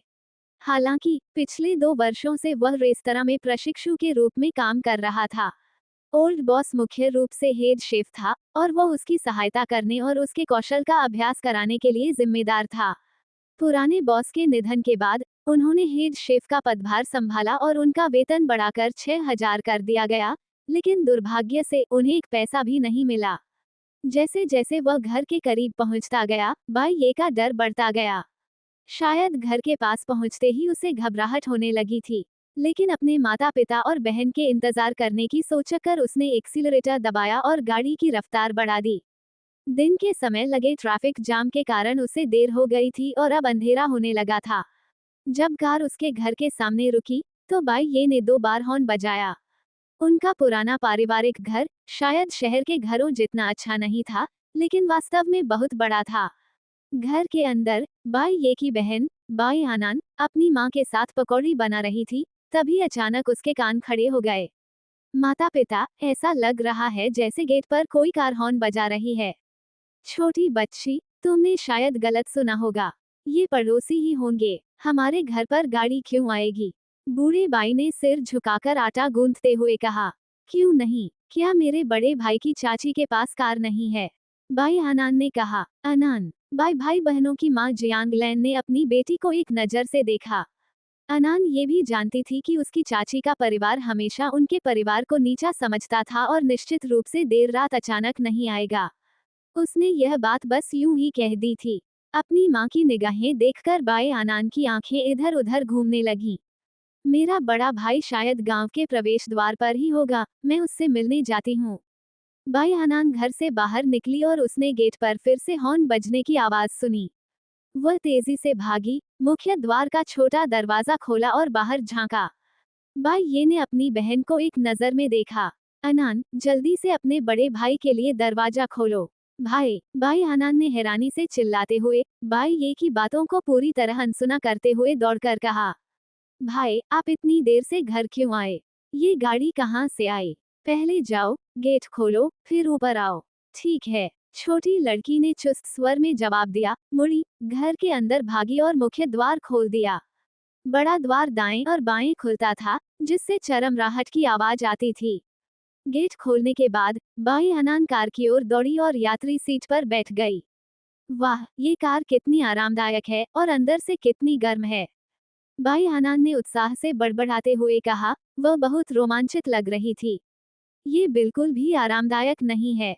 बाद में तुम्हारा बड़ा भाई एक अच्छी कार खरीदेगा और तुम्हें खेलने के लिए बाहर ले जाएगा। वाह, घर के अंदर जियांग लेन ने बाहर देखा। अनान ने आंगन का द्वार क्यों खोला? क्या हो रहा है? बूढ़े बाई ने भी अपना सिर घुमाया, लेकिन द्वार के पास घर की छत के नीचे केवल एक बल्ब लगा हुआ था, इसलिए वह स्पष्ट रूप से नहीं देख पा रहे थे। मैं जाकर देखता हूँ। बूढ़ी बाई ने अपना बेलन नीचे रखा और घर से निकल गए। आंगन में बाई ये ने अभी अभी कार पार्क की थी। पिताजी, बाई ये कार से कूदकर बाहर आ गई। शाबाश, क्या यही वो गाड़ी है जिसे तुम चलाकर वापस आए हो? बूढ़े बाई की आंखें आश्चर्य से चौड़ी हो गईं। ये कहाँ से आए? इस बारे में हम बाद में अंदर बात करेंगे। बाई ये थोड़ी देर रुका। बूढ़े बाई ने थोड़ा सा माथा सिकोड़ा लेकिन और कुछ नहीं कहा। क्या अंदर ले जाने के लिए कुछ है?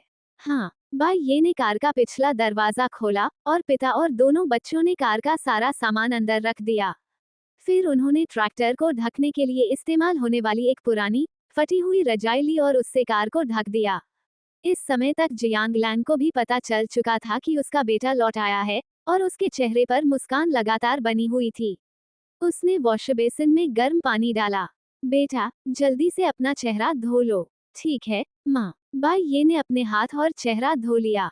दरअसल, उसे रास्ते में खाना बनाते समय ही ठंड लगी थी, बाकी समय वह कार में था, इसलिए उसे ठंड नहीं लगी थी। चेहरा सुखाने के बाद बाई ये ने अपने माता पिता के पूर्वी कमरे में बने चबूतरे पर रखे कटिंग बोर्ड और पकौड़ी के रैपर पर नजर डाली। क्या आज रात हम पकौड़ी खा रहे हैं? जी भाई, आपकी पसंदीदा अचार वाली पत्ता गोभी की फिलिंग। भाई हनान ने बगल से कहा। वाह, बहुत बढ़िया। भाई ये मुस्कुराते हुए बोली। पापा, मैं रैपर लपेट दूंगी। तुम आराम करो। बूढ़े बाई कम बोलने वाले व्यक्ति थे, और जीवन के बोझ ने उन्हें ज्यादा मुस्कुराने से रोक रखा था, लेकिन अपने बेटे के लिए उनका प्यार उनकी पत्नी के प्यार से कम नहीं था। मैं दिन भर गाड़ी चलाता रहा हूँ, कलाई को आराम देने का यह अच्छा मौका है। अगर हम सब मिलकर गाड़ी चलाएंगे तो काम जल्दी हो जाएगा, और मुझे भूख भी लगी है। अरे, तुमने खाना नहीं खाया? नहीं, आज मैं हुजियाजी में 2-3 घंटे ट्रैफिक में फंसा रहा, इसलिए मैंने सिर्फ 2 पैकेट इंस्टेंट नूडल्स खाए। बाई ये ने बूढ़े बाई के हाथ से बेलन लिया और कुशलता से बेलना शुरू कर दिया। क्या हुआ? जियांग लैन ने पूछा। मैंने सुना था कि सड़क पर बर्फ जमी हुई थी और एक बड़ा ट्रक फिसलकर पलट गया। लोग कहते हैं कि उसमें चूजे लदे हुए थे और उनमें से काफी सारे भाग निकले। सब लोग उन्हें पकड़ने के लिए इधर उधर भागने लगे। बाई ये ने सुनी सुनाई बातें बताईं। ओह, इस ठंडे मौसम में ये कितना भयानक है, जियांग लैन ने हैरानी से कहा। तुम्हारी कार का क्या हुआ? बूढ़े बाई ने बीच में ही कर्कश स्वर में पूछा। तुरंत ही बाकी तीनों निगाहें बाई ये की ओर मुड़ गईं। ये कार मेरे बॉस की है। पापा, मम्मी, मेरे छोटे बॉस बहुत सारा पैसा हारने के बाद भाग गए। बाई ये ने बताया कि छोटा मालिक भाग गया था, उसकी आधे साल की तनख्वाह गायब हो गई थी, और दुकान में बाकी सबने सामान तोड़ फोड़ दिया था। उसे बस कार और रसोई का सामान मिला था। क्या तुम इस स्थिति का फायदा नहीं उठा रहे हो? बूढ़े बाई ने भौहें चढ़ाते हुए कहा। छोटे मालिक ने हमें इजाजत दे दी, वरना लेनदार इन्हें ले लेते, बाई ये ने समझाया। कार मुझे मुआवजे के तौर पर मिली, और रसोई का सामान भी। लेकिन कार बेची नहीं जा सकती, सिर्फ इस्तेमाल की जा सकती है। और पैसा भी चला गया। अगर पैसा चला गया तो चला गया। पुराने मालिक ने तब तुम्हारे साथ अच्छा व्यवहार किया था, और यह एक अपरिहार्य स्थिति है ना? बूढ़े बाई ने आह भरी। जियांग लेन ने भी सिर हिलाते हुए कहा, पैसे नहीं तो पैसे नहीं। शुक्र है, हमारे पास अभी भी एक कार है।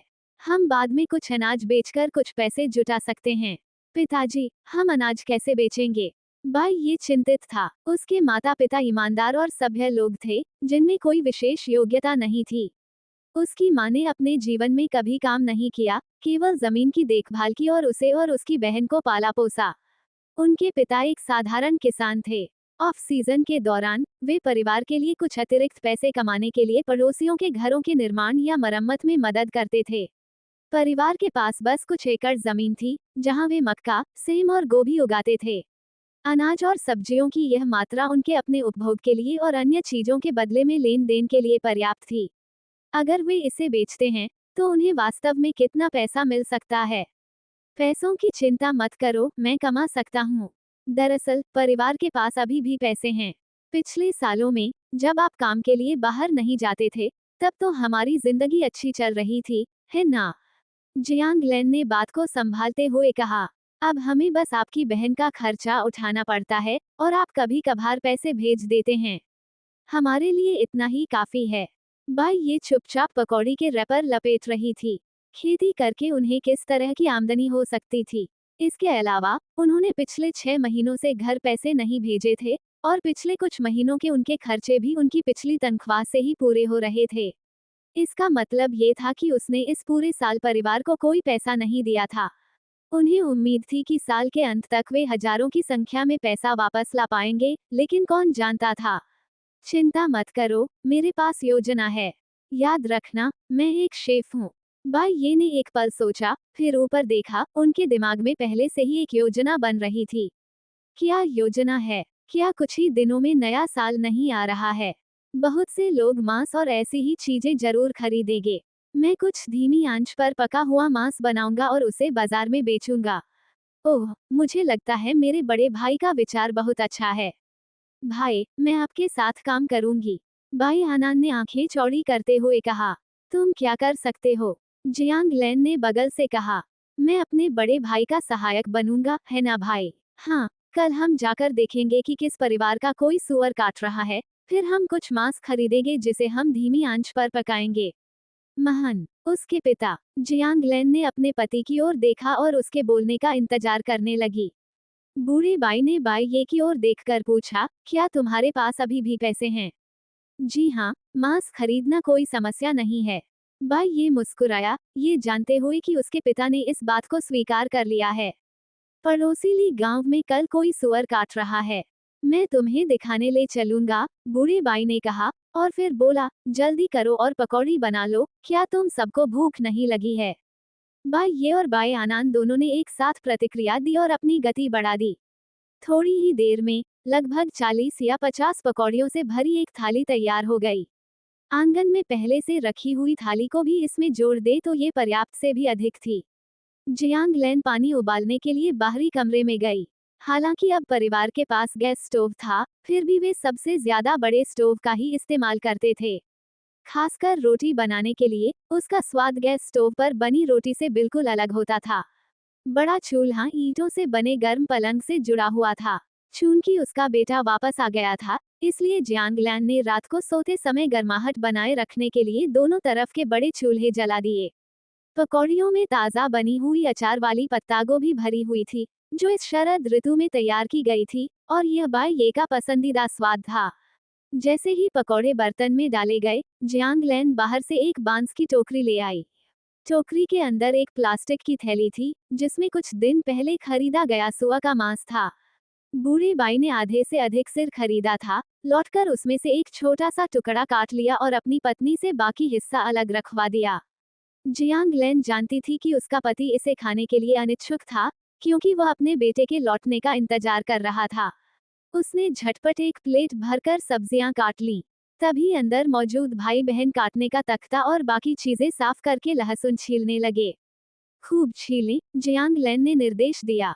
उन्होंने लहसुन की एक पूरी कली छीली, उसे अच्छी तरह से पीसकर पेस्ट बना लिया, फिर उसे सिरके से धोया और उसमें तिल के तेल की कुछ बूंदें मिला दी।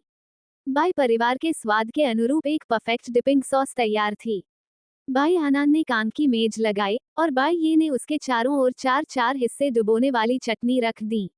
ये रहा सुअर का सिर का मांस, भाई, जो तुम्हें और पिताजी को सबसे ज्यादा पसंद है। भाई हनान ने सुअर का सिर का मांस मेज पर रख दिया। बाहर ठंड थी, लेकिन चूल्हे पर गर्मी थी, और सुअर का सिर का मांस धीरे धीरे नरम हो गया। भाई हनान सचमुच एक टुकड़ा चुराकर खाना चाहती थी। तभी उसने बाहर के कमरे से जियांग लैंग की आवाज सुनी, आनान, पकौड़ी ले आओ।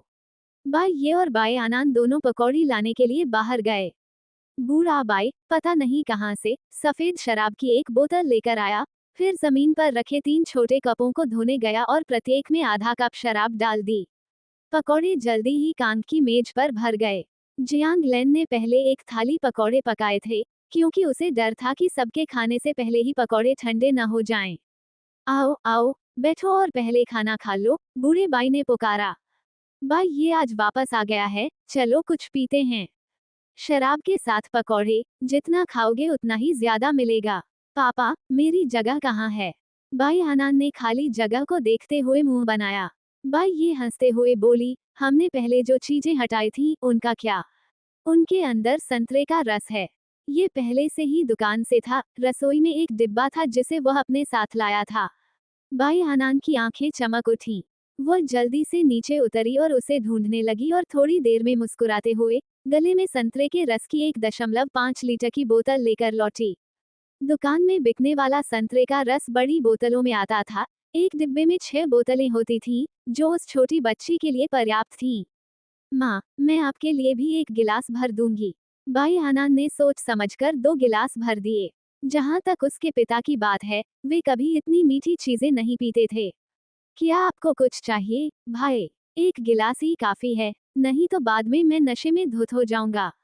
शराब का एक घूंट, फिर एक पकौड़ी और कभी कभी सुअर के सिर के मांस के कुछ टुकड़े। ये स्पष्ट रूप से घर का बना सबसे सरल भोजन था, लेकिन बाई ये को ये स्वादिष्ट लगा। बाई ये ने पहले कभी ज्यादा शराब नहीं पी थी। जब वह छोटा था और स्कूल में पढ़ता था, तब उसके माता पिता उसे पीने की इजाजत नहीं देते थे। बाद में, जब उसने काम करना शुरू किया, तब उसके बड़े बॉस ने भी उसे ज्यादा शराब पीने से मना किया। क्योंकि एक शेफ के रूप में सूंघने और स्वाद की अच्छी क्षमता बनाए रखना बहुत महत्वपूर्ण था। ऐसा नहीं था कि वह बिल्कुल भी शराब नहीं पी सकता था, बस वह अत्यधिक मात्रा में शराब नहीं पी सकता था। तो सफेद शराब के इस आधे गिलास ने बाई ये को काफी भ्रमित कर दिया। बाद में उसके पिता ने क्या कहा, उसे याद भी नहीं था। उसे बस ऐसा लग रहा था जैसे उसके पैर रुई पर चल रहे हों, उसका पूरा सिर चकरा रहा था। उसे बिस्तर पर लिटाया गया और पलक झपकते ही वह बेहोश हो गया। हालांकि उस रात बाई ये को लगातार सपने आते रहे, यहाँ तक कि उसने रातों रात अमीर बनने, छत पर चढ़ने और जोर से हंसने का सपना भी देखा। यहाँ तक कि नीचे से ग्राम पार्टी सचिव भी उसका भाषण सुन रहा था। आंगन में मुर्गे की बांग की आवाज सुनकर वह फिर से जाग गया। बाई ये को अपने सपने के कुछ हिस्से अभी भी याद थे और उसे यह जानकर आश्चर्य हुआ कि वह वास्तव में दिल से काफी रंगीन मिजाज का व्यक्ति था। अमीर होने के बाद वह छत पर खड़े होकर गांव के हर व्यक्ति को भाषण देना चाहता था, यहाँ तक कि ग्राम पार्टी सचिव को भी नहीं बख्शता था। बाई ये ने सिर हिलाते हुए उठकर हाथ मुंह धोया। बिस्तर में तो गर्माहट थी, लेकिन उठते ही उसे बहुत ठंड लगने लगी।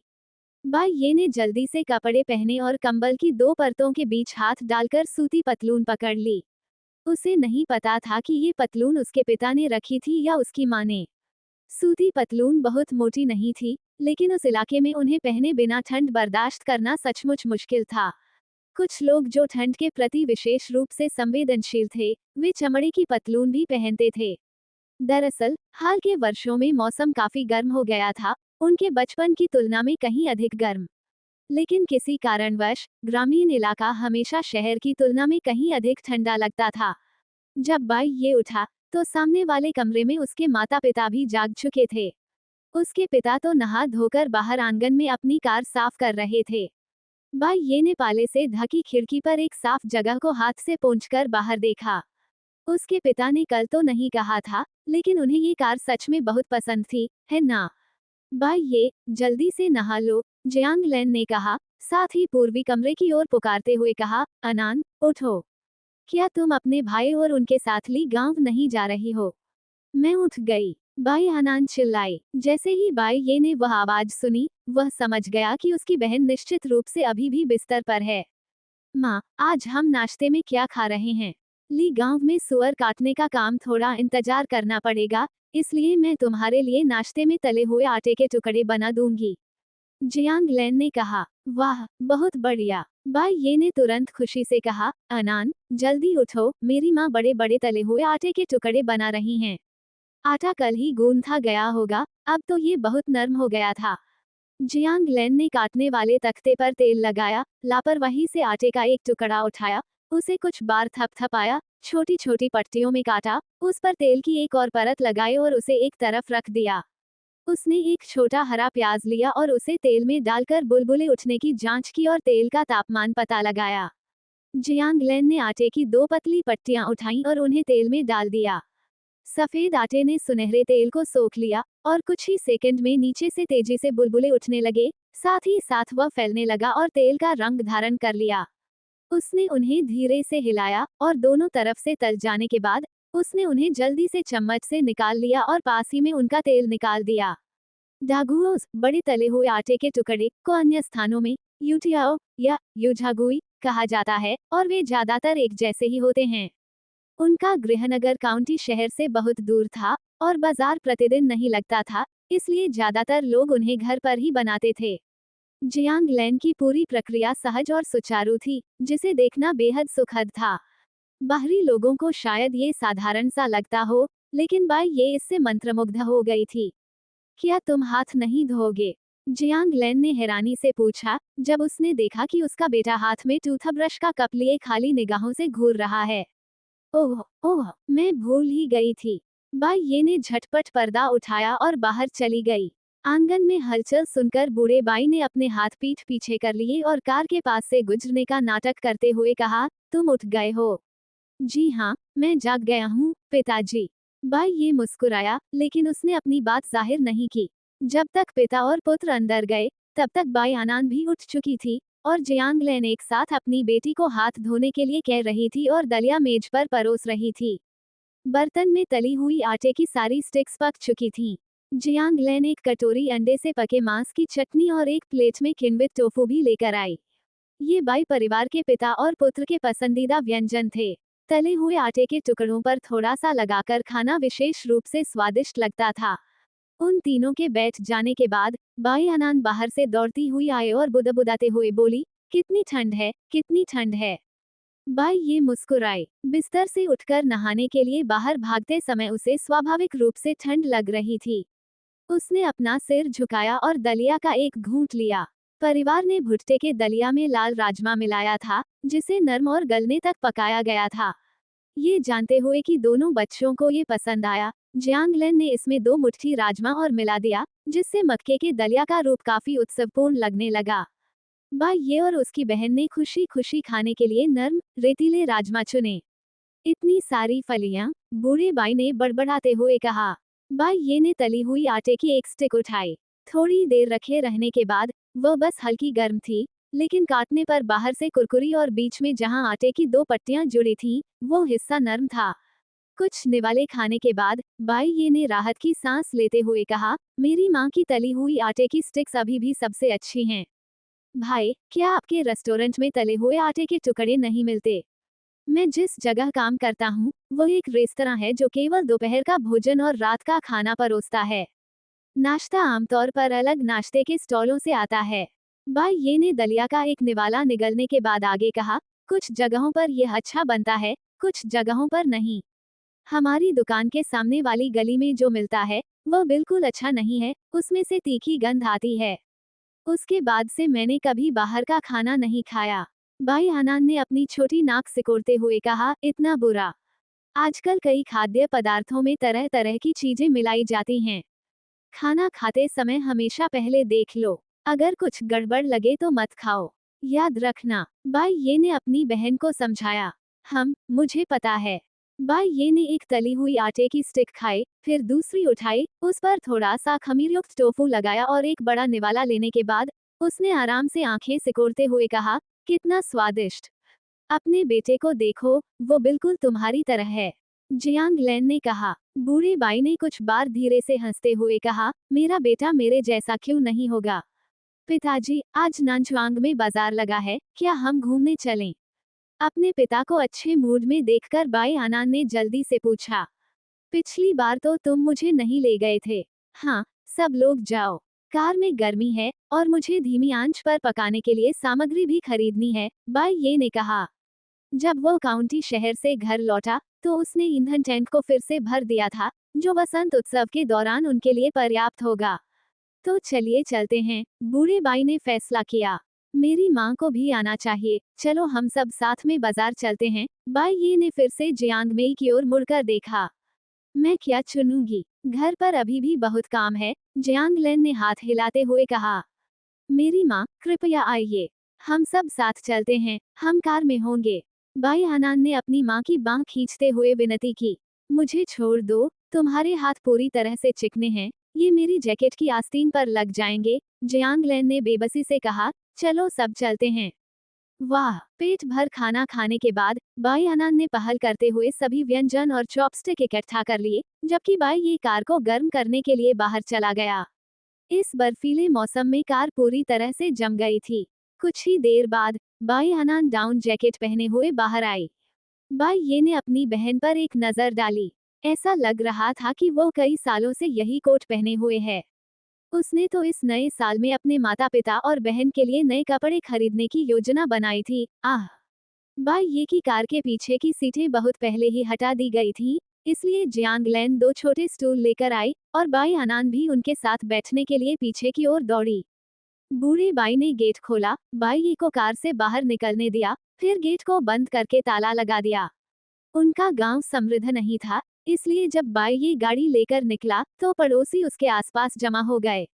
दूसरे लोग यह नहीं बता सकते थे कि उसने उस साल कितना पैसा कमाया, लेकिन कार काफी प्रभावशाली थी। हालांकि यह सेकेंड हैंड थी, लेकिन इस मौसम में बाजार तक ड्राइव करके जाना वाकई ईर्ष्या का विषय था।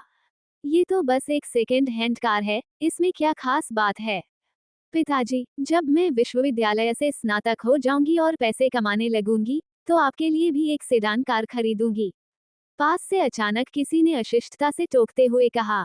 बोलने वाला व्यक्ति बाई ये के लगभग समान आयु का एक युवक था, जिसका घर बाई परिवार के घर से 2 दरवाजे छोड़कर था। उसका नाम झांग शिलियांग था। वह और बाई ये बचपन से ही सहपाठी थे, लेकिन बाई ये का शैक्षणिक प्रदर्शन हमेशा उससे बेहतर रहा, यहाँ तक कि बाई ये ने हाई स्कूल के बाद अपनी पढ़ाई जारी नहीं रखी, जबकि झांग शिलियांग कॉलेज चला गया। क्या बकवास कर रहे हो, बच्चे? तुम्हारी माँ तुम्हें खाने के लिए बुला रही है। बूढ़े झांग ने गुस्से से घूरते हुए अपने बेटे को भगा दिया। फिर वह बूढ़े बाई की ओर मुड़े और बोले, दूसरे चाचा जी, उस बच्चे की बकवास मत सुनिए। आप सब कहाँ जा रहे हैं? दादाजी झांग, हम नान गांव के बाजार जा रहे हैं। नया साल आने ही वाला है। बाई ये ने झांग शिलियांग की बात अनसुनी करते हुए हंसते हुए कहा। पड़ोसी होने के बावजूद उनके बीच बचपन से ही अनबन थी। झांग शिलियांग ऐसा व्यक्ति था जिसे दूसरों से अपनी तुलना करना बहुत पसंद था। जब वे छोटे थे तो वह अपने परिवार के खान पान और पहनावे का दिखावा करता था। बाद में, जब बाई ये पढ़ाई में उससे आगे निकल गया, तो उसकी बातों में हमेशा चुभन रहती थी। बाई ये द्वारा कॉलेज छोड़कर काम करने के बाद झांग शिलियांग जब भी उनसे मिलती थी, हमेशा व्यंग्यात्मक टिप्पणियां करती थी।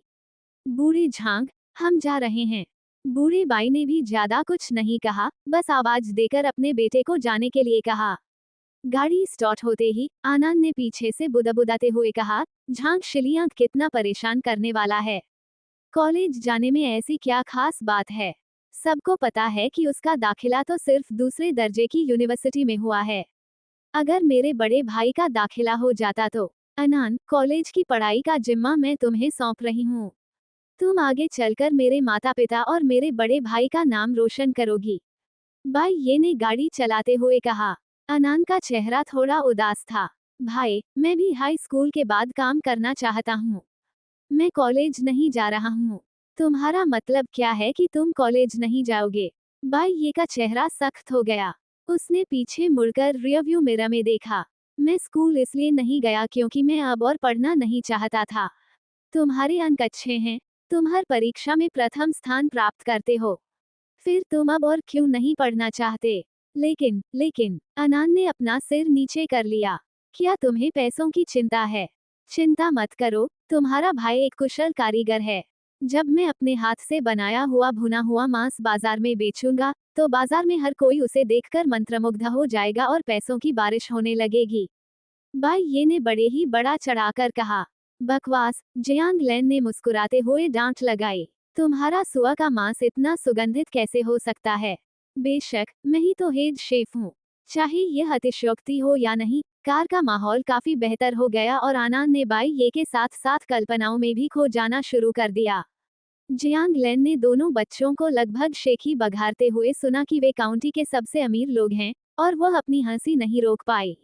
बिल्कुल बकवास। वे हंसते हंसते ली गांव पहुंचे।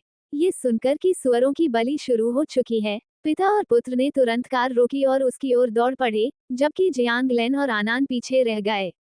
बाई परिवार के पिता और पुत्र दौड़ते हुए गांव के केंद्र तक पहुंचे, जहां एक खाली जमीन पड़ी थी। वहां हर साल सुअरों की बलि दी जाती थी। उनके पास पहुंचने से पहले ही उन्हें सुअरों की चीखों की एक श्रृंखला सुनाई दी। एक मोटे सिर और बड़े कानों वाले सुअर को कुछ युवकों ने पकड़कर बांध रखा था। 40 वर्ष के एक व्यक्ति ने कुशलता से उस पर एक बार वार किया, जिससे अचानक एक चीख निकली और बाई ये चौंक गया। हालांकि वह एक शेफ थे, लेकिन वे वास्तव में मुर्गियों या बत्तखों का वध नहीं करते थे। फिर भी ये देखकर उन्हें लगा कि जानवरों को बहुत कष्ट सहना पड़ता है। कितना अच्छा होता अगर वे बिना ज्यादा दर्द के मर पाते। सौभाग्य से कसाई बहुत कुशल था। नीचे किसी ने खून इकट्ठा करने के लिए एक बर्तन रखा, और जब अधिकांश खून निकल गया, तो उन्होंने शव को तैयार करना शुरू कर दिया। बूढ़ी बाई ने कुछ परिचितों का अभिवादन करने के बाद देखा कि उनके बेटे का चेहरा थोड़ा असामान्य लग रहा था, इसलिए उन्होंने उसे एक तरफ खींच लिया। वह मुस्कुराया और अपने सभी परिचितों से कहा, उसने बचपन से लेकर अब तक किसी सुअर को कटते हुए नहीं देखा है। जब तक सुअर के शरीर के सारे बाल गर्म पानी से धोकर अच्छी तरह साफ करके और फिर दो हिस्सों में नहीं बांट दिए गए, तब तक पिता और पुत्र अंदर नहीं घुस पाए। आसपास के अधिकतर लोग तमाशा देख रहे थे। बहुत कम लोगों ने सुअर का मांस खरीदा। जब बाई ये ने आधा सुअर मांगा, तो सबने उसके लिए रास्ता बना दिया। बाई ये ने सुअर के मांस को देखा, उसमें अभी भी हल्की गर्माहट थी। मांस बढ़िया था, उस पर कम से कम 3 उंगल मोटी चर्बी थी। उसने सुना था कि इसे अनाज खिलाया गया था और अक्सर घूमने फिरने दिया जाता था, इसलिए मांस बहुत सख्त था और रंग भी बेहतरीन था। प्रति जिन कितना? दूसरे लोग इसे 12 में खरीदते हैं, लेकिन आधे सुअर के लिए मैं आपको छूट दूंगा, कसाई झांग ने कहा। असल में, यह अनाज खिलाया हुआ सुअर है, इसका स्वाद अच्छा है। अगर आप घर जाकर इसे खाएंगे और पता चलेगा कि यह अनाज खिलाया हुआ सुअर नहीं है, तो वापस आकर मुझे डांटना। जब उन्होंने पूरा सुअर खरीदा, तो उसकी कीमत एक ही थी, चाहे उसे किसी भी हिस्से में काटा जाए। ये कीमत पिछले वर्षों की तुलना में थोड़ी अधिक थी। कितने? 12। बूढ़े बाई ने सिर हिलाया। उन्होंने सुना था कि इस साल सुअर के मांस की कीमतें बढ़ गई हैं, खासकर नए साल के आने के साथ। बूढ़े बाई ने बाई ये की ओर देखा। इसे खरीद रहे हो? मैं इसे खरीद रहा हूँ। बाई ये ने दांत पीसते हुए कहा। बाई परिवार के पिता और पुत्र ने एक सुअर का मांस चुना, जिसमें से उन्होंने एक बड़ा आधा हिस्सा लिया, मुख्य रूप से इसलिए क्योंकि अच्छा सुअर का मांस मिलना मुश्किल था। क्योंकि इसे घर में पाला गया था, इसलिए इस सुअर का वजन 200 जिन से अधिक था। वध के बाद भी आधे सुअर का वजन 80 जिन से अधिक था। कसाई झांग ने इसे 80 जिन मान लिया, इसलिए 12 जिन प्रति जिन की दर से इसकी कीमत 960 युआन से अधिक हो गई। बाई ये ने सीधे कसाई झांग को पैसे हस्तांतरित कर दिए। सौभाग्य से उसने ये सिस्टम प्राप्त कर लिया था और ट्रैफिक जाम के दौरान ये काम हाथ में लेकर 1000 युआन से अधिक कमा लिए, अन्यथा सुअर का मांस खरीदना भी मुश्किल हो जाता। पिता और पुत्र आधा सुअर बाहर ले गए। अनान कुछ देर से उनका इंतजार कर रही थी, और जब उसने उन्हें लौटते देखा, तो उसने अंदर से दरवाजा खोल दिया। गाड़ी में अक्सर सामान धोया जाता था, इसलिए सुअर का मांस सीधे पीछे रखी बड़ी बोरियों पर रख दिया जाता था। ये सुअर का मांस देखने में अच्छा लग रहा है। ये कितने का था? जियांग लेन ने सुअर के मांस को देखते हुए कहा। 12। बूढ़ी बाई ने आगे से जवाब दिया। सस्ता नहीं है माँ, साल का अंत हो रहा है और सब कुछ इतना महंगा है। और मुझे लगता है कि यह सुअर का मांस बहुत स्वादिष्ट लग रहा है। यह अच्छा है। चूंकि वे इसे पहले ही खरीद चुके थे, इसलिए जियांग लैन ने और कुछ नहीं कहा। क्या हम नानगांव जा रहे हैं? हाँ, बाई ये ने स्टीयरिंग व्हील घुमाया और सीधे नानगांव की ओर चल पड़ा। नानगांव उनके आसपास के 10 मील के दायरे में सबसे बड़ा बाजार था, जो केवल 5 या 10 अंकों में समाप्त होने वाले दिनों में लगता था, और आसपास के सभी गांवों से लोग वहां जाते थे। हालांकि बाई परिवार पहले शायद ही कभी वहां जाता था क्योंकि वह जगह उनके गांव से काफी दूर थी। अन्य मौसमों में, सर्दियों में ट्रैक्टर से जाना सचमुच कष्टदायक होता था। ली गांव से नान गांव तक उन्हें अभी भी लगभग आधे घंटे का सफर तय करना था। सौभाग्य से कार में गर्म हवा आ रही थी, इसलिए उन्हें कोई परेशानी नहीं हुई। बूढ़े बाई ने बेचैनी से करवट बदलते हुए कहा, मैंने सुना है कि कार में एयर कंडीशनिंग को गर्म करने के लिए चलाने में बहुत ईंधन खर्च होता है। पिताजी, एयर कंडीशनिंग में ईंधन लगता है, लेकिन हीटर में नहीं, बाई ये ने मुस्कुराते हुए कहा, क्योंकि वह जानता था कि उसके पिता किस बात को लेकर चिंतित हैं। आहा, तो यह अच्छी बात है। बूढ़ा बाई तुरंत काफी हद तक निश्चिंत हो गया। आधे घंटे का सफर जल्दी बीत गया। इस बार जियांग लैन और आनंद गाड़ी में इंतजार नहीं कर रही थी, बल्कि साथ ही उतर गईं। बाई ये सबसे आखिर में गाड़ी से बाहर निकला और उसे सड़क किनारे पार्क कर दिया। जैसे ही उसके पैर जमीन पर पड़े, सिस्टम की चेतावनी की आवाज उसके कानों में गूंज उठी। डिंग, इस बाजार में धीमी आंच पर पकाए गए मांस की एक लाजवाब गुप्त रेसिपी छिपी हुई है। इसे ढूंढने की कोशिश करो। डिंग, रैंडम क्वेस्ट 3 ब्रेस्ड मीट की गुप्त रेसिपी 0/33 के लिए सभी सामग्री एकत्र करें। क्वेस्ट पूरा करने पर आपको भारी मात्रा में धन और दुर्लभ वस्तुएं मिलेंगी। क्वेस्ट में असफल होने पर आपके पास मौजूद धनराशि में यादृच्छिक रूप से कमी आएगी। क्वेस्ट कठिनाई 3 सितारे। बाई ये की आंखें चमक उठीं। 2 स्टार मिलने पर उसे 888 मिले। 3 स्टार वाले मिशन को पूरा करने पर उसे कितने पैसे मिलेंगे? इसके अलावा उन्हें धीमी आंच पर पकाए गए मांस की एक गुप्त रेसिपी की वाकई जरूरत थी। ये बिल्कुल ऐसा था जैसे नींद आने पर कोई आपको तकिया थमा दे। शायद बाई ये के चेहरे पर दिख रही स्पष्ट मुस्कान ही थी जिसे बाकी तीनों ने देखा होगा। भाई, तुम इतने खुश क्यों हो? बाई आनंद ने झुककर पूछा। कुछ तो अच्छा हो रहा है, ये तो पक्का है। बाई ये ने अपने माता पिता की ओर देखकर कहा, पापा, मम्मी, आप लोग अपनी जरूरत का सामान खरीद लीजिए। मुझे धीमी आंच पर पकाने के लिए सामग्री लेनी है। अगर आपकी खरीदारी हो गई है, तो पहले गाड़ी में वापस आ जाइए। बाई ये ने कार की चाबियां बूढ़े बाई को सौंप दी। बाकी तीनों को स्वाभाविक रूप से कोई आपत्ति नहीं थी। बूढ़े बाई ने केवल ये पूछा कि क्या उनके पास पर्याप्त पैसे हैं। बाई ये के पास अभी भी 1000 युआन से अधिक थे, जो मसाले खरीदने के लिए निश्चित रूप से पर्याप्त थे।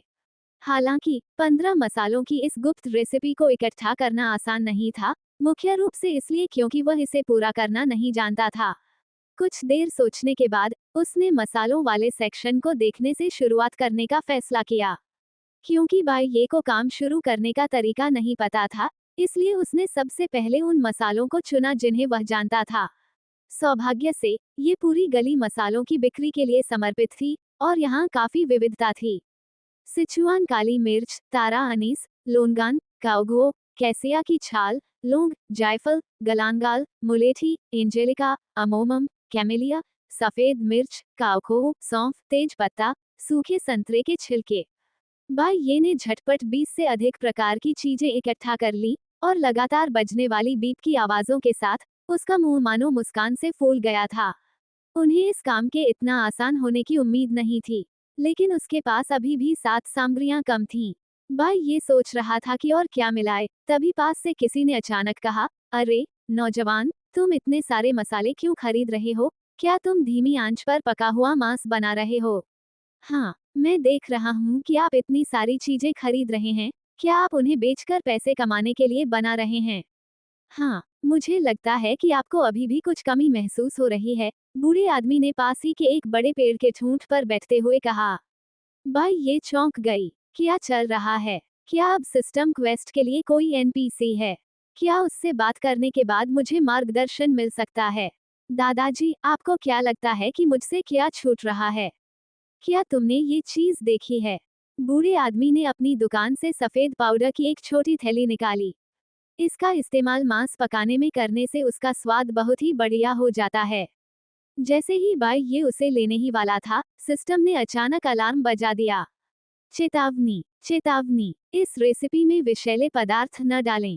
बाई ये ने अपना हाथ तेजी से पीछे खींच लिया। आखिर ये चीज क्या है? इसे साल्टपीटा कहते हैं। इसे मांस में डालो। बूढ़े व्यक्ति के बोलने से पहले ही बाई ये सीधा खड़ा हो गया था। वह जानता था कि यह क्या है।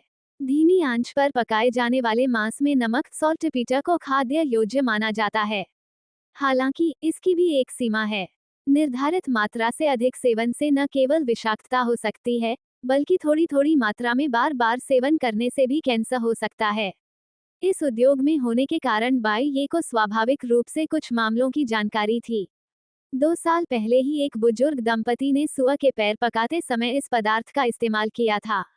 पकने के बाद सुअर के पैरों का रंग न केवल असाधारण रूप से अच्छा था, बल्कि उनकी सुगंध भी अविश्वसनीय रूप से भरपूर थी, और वे कुछ समय के लिए धड़ल्ले से बिकने लगे। बाद में किसी ने कुछ गड़बड़ देखी और गुमनाम रूप से उनके परिवार की सूचना दे दी। बुजुर्ग दंपति ने रातों रात सारा सॉल्टपीटर नष्ट कर दिया। लेकिन जब गुणवत्ता निरीक्षण विभाग आया, तो उन्हें उनके पुराने खारे पानी में अभी भी सॉल्टपीटर का अवैध उपयोग मिला। इस पदार्थ का इस्तेमाल आज भी कई लोग करते हैं।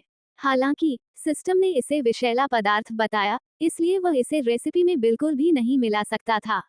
बाई ये मुड़ा और चला गया। उसके पास अभी भी 7 सामग्रियां कम थीं, और उसे कुछ और सूझ नहीं रहा था। उसने सभी आम मसालों का हिसाब लगा लिया था। चिंता करते करते वह किसी से टकरा गया। बाई ये ने ऊपर देखा तो पाया कि वो उसके पिता थे। बच्चे, सिर झुकाए क्या सोच रहे हो? बूढ़े बाई ने देखा कि बाई ये के हाथ में बस कुछ ही सामान हैं और उन्होंने खरीदे हुए सामान उसे सौंप दिए। तुम इन्हें गाड़ी में रख दो, मैं तुम्हारी माँ को बुला लाता हूँ। ठीक है। बाई ये ने कार की चाबियां ली और फिर अपने पिता के हाथ में रखी चीजों की ओर हाथ बढ़ाया। जैसे ही ये चीजें उसके हाथ में आई, सिस्टम प्रॉम्प्ट फिर से बजने लगा। नुस्खे में मिली सामग्री: अदरक, हरी प्याज, लहसुन। 293 थर्ड्स। बाई ये ने आश्चर्य से अपना हाथ उठाया और हंसे बिना नहीं रह सका। तुम किस बात पर हंस रहे हो? बूढ़ा बाई चौंक गया। जल्दी जाओ। ठीक है। बाई ये हंसमुख चेहरे के साथ कार की ओर चल पड़ा और रास्ते भर हंसता रहा। वो सचमुच हैरान रह गया। वो इन 3 सबसे महत्वपूर्ण मसालों को पूरी तरह से भूल गया था: हरी प्याज, अदरक और लहसुन। उसने सामान वापस कार में रखा और देखा कि वहां पहले से ही कुछ और चीजें मौजूद थीं, जो निश्चित रूप से उसके माता पिता ने अभी अभी खरीदी होंगी। कार का दरवाजा दोबारा बंद करने के बाद बाई ये ने खुद को इस मसाला वाली गली तक ही सीमित नहीं रखा, क्योंकि अन्य जगहों पर भी मसाले उपलब्ध थे। वह मसालों और अपने परिवार की तलाश में फिर से बाजार के चक्कर लगाने लगा, और इस बार उसे नागफनी मिल गई। बाई ये ने जांच की और अब उसके पास केवल 2 मसाले कम थे। और क्या हो सकता है? बाई ये, क्या हमने कुछ और नहीं खरीदा? बूढ़े बाई ने 4 मुर्गियां उठाते हुए पूछा। उनके परिवार में भी कुछ मुर्गियां पाली जाती थीं, लेकिन केवल अंडे देने के लिए। वे अंडे देने वाली मुर्गियों को मांस पकाने के लिए मारना बर्दाश्त नहीं करते थे। और कुछ नहीं है। बाई ये कई बार चक्कर लगा चुका था और उसे कुछ नहीं मिला था, इसलिए वह जानता था कि उसे इस बाजार में वह चीज नहीं मिलेगी। तो चलिए वापस चलते हैं, जियांग लैन ने कहा। उनका परिवार 2 घंटे से खरीदारी कर रहा था और उन्होंने अपनी जरूरत की सारी चीजें खरीद ली थीं।